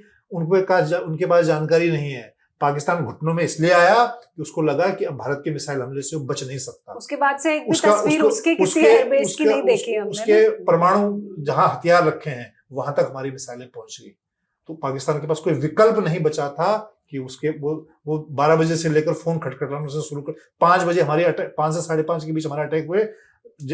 6 बजे तो कोई उसका डीजी में फोन नहीं उठाएगा, हमारे ऑफिसर 9 बजे पहुंचते हैं साउथ ब्लॉक, तो अगर 5 बजे कर भी रहा होगा फोन, तो मुझे लगता है कि फोन किसने उठाया नहीं होगा। 12 बजे से मतलब वो 9-10 बजे से फोन लगाना शुरू कर दिया। हमारे ऑफिशियल ब्रीफिंग में बताया गया कि उन्होंने कोशिशें बहुत की, हाँ, लेकिन हम लाइन पर कब आए, ये हमने तय किया। MBA ने तो हमने बताया तय किया कि हम उसका फोन कब उठाएं। हाँ, तो जब हमने उसका फोन उठाया तो हमने कहा कि ठीक है चलो तुम अब कह रहे हो तो कर लेते हैं। तो ये असल कहानी है, ये असल कहानी है जो मंजीत बोल रहे हैं। यही बात MBA ने बोली कि पहले हम लोग से DGMO ने संपर्क साधा कि हम भारत के DGMO से बात करना चाह रहे हैं और वो बात नहीं कर पा रहे हैं, तो प्लीज हमारा संपर्क करा दीजिए। शिवानी, इसमें ये जिस तरह से भूमिका की चर्चा हो रही है और बात हो रही है कि क्या किराना हिल्स की, 2 बयान एयर मार्शल के जो हैं बहुत वायरल भी हुए और उनके बारे में हम लोग को पर्सनली ज़्यादा जानकारी नहीं है, पर एयर मार्शल AK भारती बताया जाता है बिहार से आते हैं और उन्होंने रामधारी सिंह दिनकर की पंक्तियां भी बोली कि याचना नहीं अब युद्ध होगा, वीडियो चलाया गया था याचना नहीं अब रण होगा, जीवन जय या मरण होगा। तो और फिर उसके बाद रश्मि रथी बोली और उसके बाद उन्होंने शिव तांडव स्तोत्रम में वो पूरा वीडियो। वो दरअसल क्या हो रहा था कि वो जो जितनी भी ब्रीफिंग्स हमने देखी उसमें भारत का पहली बार इतना अग्रेसिव मोड हमको, जो पोस्चरिंग जिसे हम कहते हैं, वो दिखाई दिया। और जब भी वो ब्रीफिंग शुरू होती थी, पहले एक प्रोमो आता है ना, जब फिल्म आती है तो पहला जो प्रोमो होता था वो इतना डेडली प्रोमो होता था और उसमें हम विजुअली तो देख रहे होते थे कि क्या हो रहा है, हमारे इतने सारे वेपन सिस्टम्स हैं, हमारी सारी ताकत दिखाई दे रही है, हमने कैसे ध्वस्त किया, वो सारे वीडियोस होते थे। लेकिन उसका जो बैकग्राउंड म्यूजिक कह लीजिए या उसको जो पिरोता था एक साउंड, एक बार उसमें शिव स्त्रोतम चला, एक बार उसमें ये रामधारी सिंह दिनकर की कविता को सॉन्ग फॉर्मेट में चलाया गया और बहुत ही उसका म्यूजिक भी जो था वो बड़ा जोशीला म्यूजिक था, स्पिरिटेड म्यूजिक था कि जीवन जय या मरण होगा, याचना नहीं अब रण होगा। तो जो मैसेज हम देना चाह रहे थे पाकिस्तान को वो हमने मैसेज दिया। लेकिन जब भारती सर से पूछा किसी एक पत्रकार ने कि ये आपने मैसेजिंग की है, इसके बारे में बताइए, तो उन्होंने कहा रामचरितमानस का उन्होंने दोहा पढ़ दिया वहां पे कि भय बिन होत न प्रीत, जिस तरह भगवान राम समुद्र विनय 3 दिन बीत, बोले राम सकोप तब भय बिन होए न प्रीत। तो यही मैसेज हमने भी दिया कि भाई डर के आगे डराना बहुत जरूरी है पाकिस्तान को, और हमने उसको बहुत अच्छी तरह से डरा दिया है। मौसमी जिस तरह का एक्शन मंजीत भी बता रहे थे, अनइमेजिनेबल, अनएक्सपेक्टेड ऑफ इंडिया, कि हम क्योंकि शांति प्रिय हैं, हमारे पास वेपन्स हैं, बट हम डेटरेंस के लिए उसको रखते हैं, उसको इस्तेमाल भी कर सकते हैं। ये वाला मैसेज जो था बहुत ही स्ट्रांगली हमने पाकिस्तान को दे दिया है और उसी के बाद से वो बैकफुट पर है, जमीन पे उसके पास कुछ दिखाने के लिए नहीं है। वो शहबाज शरीफ जा रहे हैं, टैंक के ऊपर फोटो जरूर खिंचा रहे हैं, लेकिन एक भी तस्वीर उनके किसी एयरबेस की आपको नहीं दिख रही है बहुत दिनों से। और ये भी सुनाई दे रहा है कि जो उनके बेसिस खराब हो गए हैं वो रीलोकेट करने की भी बात आ रही है कि उनके जो हेडक्वार्टर्स हैं उनको कहीं रीलोकेट करेंगे, क्योंकि वहां तो सब खराब हो चुका है। तो इतना नुकसान शायद उसके बारे में उसने उम्मीद भी नहीं की। उसमें जैसे उस दौरान लोगों ने कहा कि असीम मुनीर भाग गया है। हाँ। हम कम से कम हमारी जो बैठकें हुई, हमारे टॉप मिलिट्री लीडरशिप वो खुलेआम 7 LKM में हुई, उसके वीडियोस आए। लेकिन पाकिस्तान ने हमारे 7 तारीख के बाद और 8 के बाद अपनी जो बैठकें मुनीर ने की वो न्यूक्लियर मतलब बंकर्स में की। हाँ। तो ये एक चीज तो ये भी पता चला है कि पाकिस्तान इतना डर गया था कि उसने गूगल और इन तमाम जो उनके यहाँ लोकेशंस ट्रैकर होते हैं उनसे बात किया कि भाई आप जो है हमारे यहाँ की लोकेशन जो है आप अलग दिखाइए, रावलपिंडी का जो है वो अलग कहीं नजर आना चाहिए, बहरीन का दिखा दीजिए, और उनका जो हेडक्वार्टर है वो कहीं अलग नजर आना चाहिए। बड़ी कोशिश किया उन्होंने उसके लिए कि बातचीत किया कि जब ये डर गए, जब मिसाइल अटैक उनकी एयरबेस और इस पर हो गया, तो इस तरीके की भी चर्चाएं होने लगी कि वहां उन लोगों ने बात किया उनसे कि जो रावलपिंडी की गली जहां उनका हेडक्वार्टर है उसका लोकेशन कहीं और का दिखाइए। इस टाइप में बातचीत किया कि कहीं फिर आगे कुछ होगा तो उनको फिर से, तो इस टाइप में खबरें आ रही वहां से, और वहां के लोकल लोग कुछ इस तरीके की वीडियोस भी डाल रहे हैं। अच्छा, पाकिस्तान का सेंस ऑफ ह्यूमर ही थोड़ा सा अलग से जुदा है। मैंने देखा है वो पंजाब सिंध के जो गवर्नर है वो लगातार लग रहा है कि वो वही सिंध प्रोविंस से ही पूरे युद्ध लड़ लेंगे। कभी वो पूरा एक्टिंग करके अपना मसल्स दिखा रहे हैं कि मैं तैयार हूँ, और मतलब बिल्कुल ही जोकरी, मतलब जो होती है ना जोकरी। पाकिस्तान का जो मीडिया विंग है, वहाँ का जो ISPR डिवीजन है, इसके बाद पंजाब प्रोविंस के जो मंत्री मिनिस्टर हैं, वो सारे लोग मुंह से बमबाजी करते हैं। हाँ, राफेल छोटा सा लेके कह रहे हैं राफेल के सामने मैं चाय पी रहा हूँ, बस वही खिलौना लेकर के, और मुंह से बम धाए धाए इतना गिराएंगे वो भी फेल हो जाते हैं। असली जब बम गिरा ना उनके एयरपोर्ट्स पर, मौसमी आपको हंसी आ रही है, आप देखिए पूरा उनके 11 एयरपोर्ट पूरे तहस नहस। एक तो एयरपोर्ट जो नूर खां एयरपोर्ट है ना, उसमें क्रेटर बन गया, गड्ढा, कुआं नहीं बोलते हैं, कुआं, उसको काट रहे हैं। Noor Khan is the main airbase of Pakistan air force, जो नूर खान एयरबेस उनके पुराने एयरफोर्स चीफ के नाम पर है।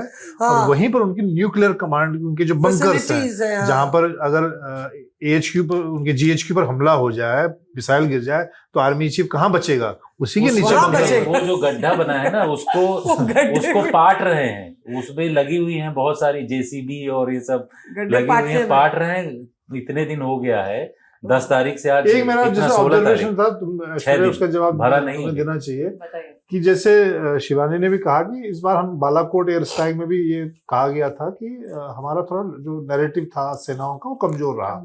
इस बार आपने देखा कि 2 बजे जब ऑफिशियल रिलीज डाली आर्मी ने, तो आप सोचिए कि हमने 1 बजकर हमला शुरू किया, 1:25-30 तक आधा घंटे का एयर स्ट्राइक की 9 सेंटर पे। 2 बजे हमारा वो उसका प्रोमो तैयार था, सब कुछ सिंदूर का पोस्टर तैयार था, और क्या लाइन लिखनी है बीजेपी के हर नेता ने ट्वीट किया, सबसे मोदी जी ने ट्वीट नहीं किया, सबसे राजनाथ ने ट्वीट किया, जय हो या जय हिंद, वही एक लाइन अमित शाह ने की। तो एक पूरी मतलब नैरेटिव कैसे बनना है, इसका जवाब जो मैंने आपको वो मीटिंग के बारे में बताया था सबसे पहले, हमने अटैक किया है 6 तारीख की देर रात को। 6 तारीख की रात को बीजेपी अध्यक्ष JP नड्डा जी के घर एक मीटिंग चालू होती है, जो 9 बजे चालू होती है, 12 बजे खत्म होती है। इसमें जो टॉप लीडर्स हैं बीजेपी के, हमारी जो टॉप 5 मिनिस्ट्रीज हैं, वो लोग मौजूद थे, और वहीं पे ये तैयारी की गई थी, क्योंकि ये तैयार थे अपनी प्रेस रिलीज और प्रोमोज और सब चीज के साथ, सरकार तैयार थी, बट क्योंकि इसको लीक नहीं होने देना था। देखो ये भारतीय सेना की सफलता दिखाती है कि हमें मालूम था कि हम 1:25 के बीच में हमला करेंगे और वो सफल रहेगा। हमने जो 9 टारगेट चुने हैं वो सफल रहेगा, हमारी तो प्लानिंग इतनी अच्छी थी, इतने, और उससे पहले हमने प्रचार के लिए सारी तैयारी सामग्री तैयार रखी हुई थी, इसीलिए वो साउथ ब्लॉक बंद था जब आप जाना चाहते थे, तब इसीलिए आपके लिए मीडिया एंट्री नॉट अलाउड, इसीलिए मीडिया एंट्री। पर ये सवाल अब हो रहा है, क्योंकि इसके बाद हम लोग आगे की कहानी फिर अगले एपिसोड में डिस्कस करेंगे, जो आफ्टरमैथ है, मतलब अब आगे क्या होगा, जो कहानी बन रही है कि अजरबैजान, टर्की और चाइना का जो नेक्सस बन रहा है पाकिस्तान के साथ। तो जो पाकिस्तान के देश हैं वो खुले तौर से पाकिस्तान के साथ हैं, वो अग्रेसिवली खुले तौर पे आ रहे हैं। डिफेंस अटैचे को बुलाया गया था टर्की के, तो वो आए नहीं, जूनियर ऑफिसर को भेज रहे थे, तो भारत ने मना कर दिया। तो इकोनॉमिक्स की भी बात आ जाती है। ऐश्वर्या, आपको लगता है ये डैमेज करेगा इंडिया को? ये इंडिया को नहीं, ये टर्की और अजरबैजान को डैमेज करेगा, बिकॉज हमारे साथ ट्रेड सरप्लस है उनका, हम उनसे बहुत कम चीजें लेते हैं, उन्हें देते बहुत कुछ है हम, तो ये उनको उस सेंस में डैमेज करेगा। अगर कुछ आंकड़ों की बात करूं तो पिछले 1 साल के अंदर टर्की के अंदर जो इंडियन टूरिस्ट गए हैं, 3,000 करोड़ रुपए का सिर्फ टूरिज्म से 1 साल में टर्की को मुनाफा हुआ है। अजरबैजान 4,500 करोड़। तो ये तो स्ट्रेट अवे हिट होगा। और सरकार के अंदर मंथन अब चालू हो चुका है कि स्पाइसेस जो वहां से आते हैं, एप्पल्स वगैरह जो वहां से आते हैं, बिकॉज ट्रेडर्स ने बहुत स्ट्रिक्ट स्टैंड ले लिया है। कॉमर्स मिनिस्ट्री, PMO और फाइनेंस मिनिस्ट्री पिछले 3 दिनों से देर रात तक इन तीनों मिनिस्ट्रीज में बातचीत चल रही है, और आपस में भी बातचीत चल रही है कि किस तरीके से इस समय ट्रेड को मिनिमाइज किया जा सके। और हो सकता है कि आपको अगले 1 हफ्ते के अंदर बैन के ऑर्डर्स, आपको बैन के ऑर्डर्स दिखें, बिकॉज जब टर्की अपना खेमा चुन चुका है तो फिर भाई हिंदुस्तान को भी तो अपने बारे में सोचना पड़ेगा। टर्की तो खुल के बोल रहा है कि मेरा भाई है पाकिस्तान में, वो मुस्लिम ब्रदरहुड की जो उसके ड्रोन ऑपरेट हो रहे थे, उसके ड्रोन ऑपरेटर्स भी वहां पर थे, उनकी कैजुअलिटीज भी रिपोर्ट हुई हैं। अच्छा, उनकी कैजुअलिटीज भी, क्योंकि वो वहां पर ऑपरेट कर रहे थे, उनके 350 से ज्यादा किलर ड्रोन्स हमारे ऊपर अटैक किए गए थे, टारगेट किए गए थे। और उनको जो ट्रेनिंग देते हैं, आमतौर पे जब हम किसी देश से इक्विपमेंट लेते हैं तो उसके ट्रेनिंग आर्मी भी होती है उसमें। तो बताया जा रहा है कि बहुत सारे सारे टर्किश आर्मी के लोग वहां पर मौजूद थे पाकिस्तान में for some training purposes of these drones. उसमें यहिया ड्रोन है, बैरक्तर के ड्रोन्स बनते हैं, TB2 ड्रोन्स उनको बोलते हैं, जिनको हम कामिकाजी ड्रोन्स भी कहते हैं। तो वो सारे ड्रोन्स पाकिस्तान के अंदर इंडक्ट हो रहे हैं काफी अरसे से, और उनके एनहांस वर्जन्स भी टर्की से वो लेता आया है। तो उसके जो ऑपरेटर्स थे वो भी मौजूद थे, और उन्होंने बाकायदा ऑपरेशन में मदद की है मौसमी, मतलब पूरा मिलिट्री ऑपरेशन में अगेंस्ट इंडिया दे वर ऑपरेटिंग दोस ड्रोन्स। और वो जब हमने काउंटर अटैक किया है तो बताया ये गया है मेरे पुख्ता सोर्सेज ने कि 2 उनके जो ऑपरेटर्स थे टर्की के, उनकी भी इसमें कैजुअलिटी हुई है। तो वो भी भारत के खिलाफ जब खुलकर हमला कर रहे थे तो ऑब्वियसली, और जो ऐश्वर्या कह रही है कि सरकार की तरफ से बहुत सारे फैसले आना शुरू हो गए ऑलरेडी। हमने देखा एयरपोर्ट पे जो कंपनी देखती है उसको देखेंगे आपको फैसले बैन। लेकिन जो पब्लिक सेंटिमेंट है ना इस वक्त, मैं लोगों से बात कर रही हूँ, या आप सोशल मीडिया पे देखिए हैशटैग्स चल रहे हैं, boycott Turkey. So people have since Pahalgam attack के बाद से जो जनता का जो इमोशन दिखाई दिया है, क्योंकि अभी हमारे पास प्लेटफॉर्म्स भी बहुत सारे हैं, तो जो जनता का इमोशन दिखाई दिया है, जो हमारी फीलिंग दिखाई दी है, हमारा मूड दिखाई दिया है कि कुछ होना चाहिए एक्शन अगेंस्ट टेरर। अब कुछ होना चाहिए अगेंस्ट टर्की, बिकॉज टर्की को हमने मदद की, ऑपरेशन दोस्त चलाया था हमने। ये एक इस बार का जो पूरा वॉरफेयर था वो हाइब्रिड वॉरफेयर इसको कह सकते हैं। आपने सबसे पहले देखा होगा, आपने तो सब कवर किया है, अजरबैजान और आर्मेनिया, इन 2 कंट्रीज के बीच में जब युद्ध हुआ था तो उसी दौरान बड़े लेवल में ड्रोन से दोनों कंट्रीज एक दूसरे के ऊपर ड्रोन से अटैक कर रहे थे। कुछ उसी तरीके का स्टाइल आपने देखा कि अजरबैजान से पाकिस्तान के बहुत अच्छे संबंध हैं, उसने बहुत सारे हथियार भी सप्लाई किए, टर्की ने भी किया, चाइना ने भी किया। तो इससे उसने सीखा और उसको ये लगा कि भारत के ऊपर अगर एक साथ 300-400 ड्रोन से अटैक करेंगे तो भारत का बहुत भारी नुकसान हो जाएगा। लेकिन उसको ये पता नहीं था कि भारत ने किस लेवल में, भारत के DRDO ने, भारत के जो एयर डिफेंस सिस्टम ने किस लेवल की तैयारी कर रखी है कि अगर कहीं भी ड्रोन आएगा या कुछ भी आएगा। उसने चाइना ने तो पाकिस्तान को सप्लाई विंगलूम, जो उसके 2 बड़े ड्रोन्स हैं वो भी दे रखा है। TB2 ड्रोन्स तुर्की के पाकिस्तान में हैं। इसके साथ साथ जो अजरबैजान, उसके भी ड्रोन्स वहां पर पाकिस्तान के पास मौजूद हैं। दिक्कत ये है पाकिस्तान के पास ड्रोन चलाने वाले लोग नहीं है, लोग ड्रोन ऑपरेट ही नहीं कर पाते। तो वहां से पाकिस्तान या चाइना ने, अजरबैजान ने 2-2, 4-4 लोगों को भेजा था कि आज जाकर के ऑपरेट करिए, चलाइए। तो उनको वही उधार की जो है जिंदगी कितने दिन चलेगी। भारत ने जब हिट किया तो जो लोग वहां पर बैठे हुए थे, जो हमारे पास जानकारी है कि इन्होंने जो इंटरनेशनल बॉर्डर जम्मू के पास है, शकरगढ़ जो जगह है पाकिस्तान में, उस पाकिस्तान में वहां पर उन्होंने ड्रोन, बड़ा हब है उनका, उसी ड्रोन से वो लोग पहले भारत के अंदर नारकोटिक्स भेजना, ये छोटे छोटे ड्रग्स और ये सब भेजते थे। शकरगढ़ एक ऐसी लोकेशन है, ड्रोन हब बनाया हुआ, वहां पर ड्रोन का भंडार रखते हैं वो। ऐसे ही जो नूर खां के पास जो दूसरा एयरबेस है, वहां पर भी इन्होंने ड्रोन हब बना के रखा हुआ था। भारत ने उनके ड्रोन हब को भी नष्ट किया, वहां पर भी अटैक किया। मुरीद करके, चकवाल में मुरीद एक जगह है, वहां पर UAV का एक पूरा सेंटर बना के रखा था, भारत ने उसको भी नष्ट किया। तो उसमें चाहे चाइना के विंगलूंग हो या फिर तुर्की की TB2, सब नष्ट हो गए। तो भारत का जो प्रिसाइज अटैक था वो पूरा भारत की तरफ से किया गया, और पाकिस्तान ने पूरी कोशिश किया कि जो हाइब्रिड वारफेयर है उसका इस्तेमाल किया जाए, और इस बार उसने पूरी कोशिश की, लेकिन भारत ने उसको धराशायी किया।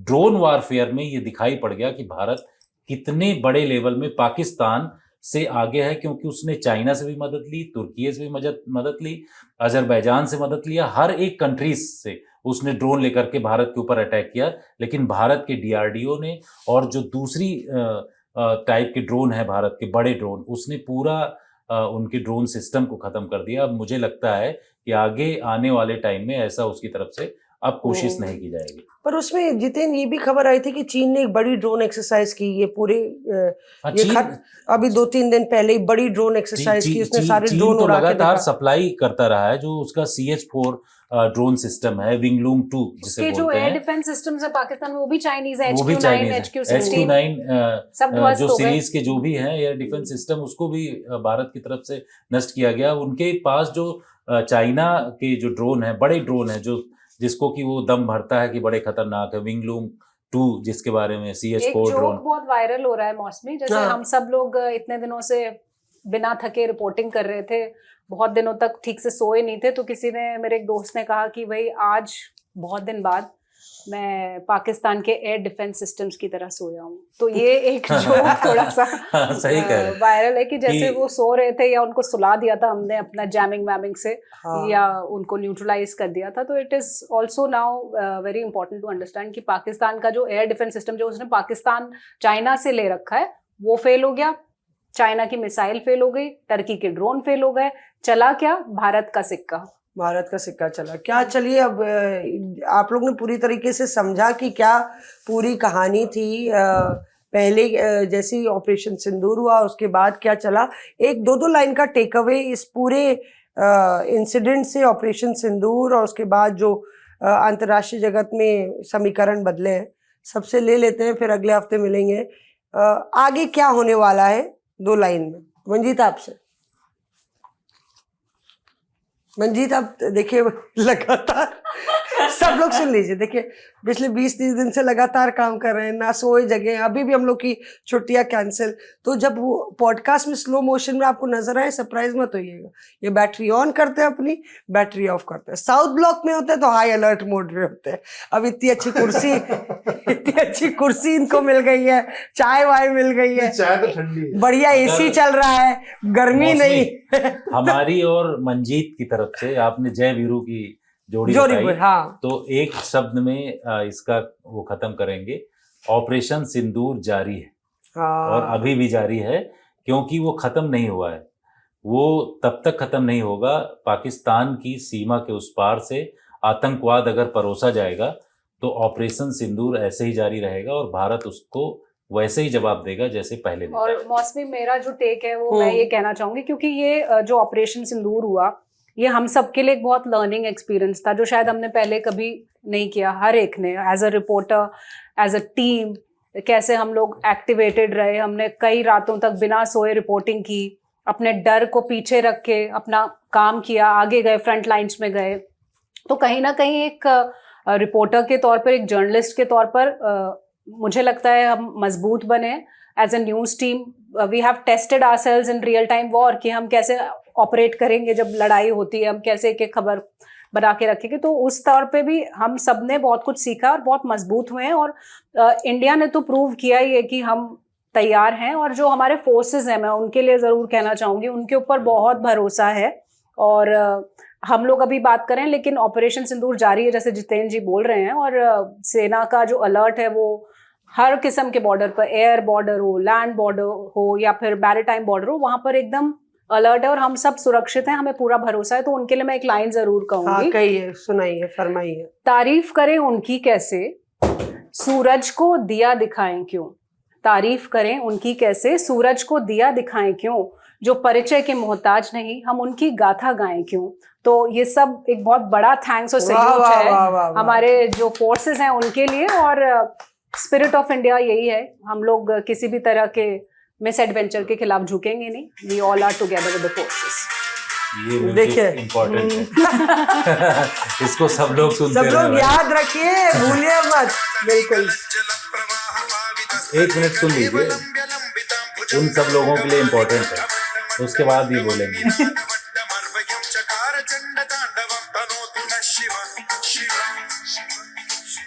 ओके, बाकी समझने ये वालों के म्यूजिक लिए ब्रीफिंग में भी बजाया गया था। समझने वालों के लिए इशारा ही काफी है। मंजीत आप। हाँ, मैं कह रहा था कि अब कहीं ना कहीं भारत अब उस मोड में आ गया है जो स्थिति इस वक्त इजराइल की है।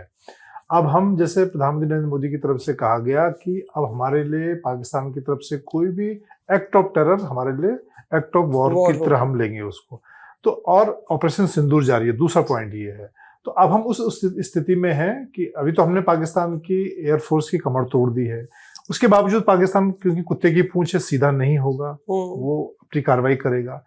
तो अब हमें अब न किसी इंटरनेशनल फोरम को बताने की जरूरत है, न हमें पाकिस्तान को चेतावनी देने की जरूरत है।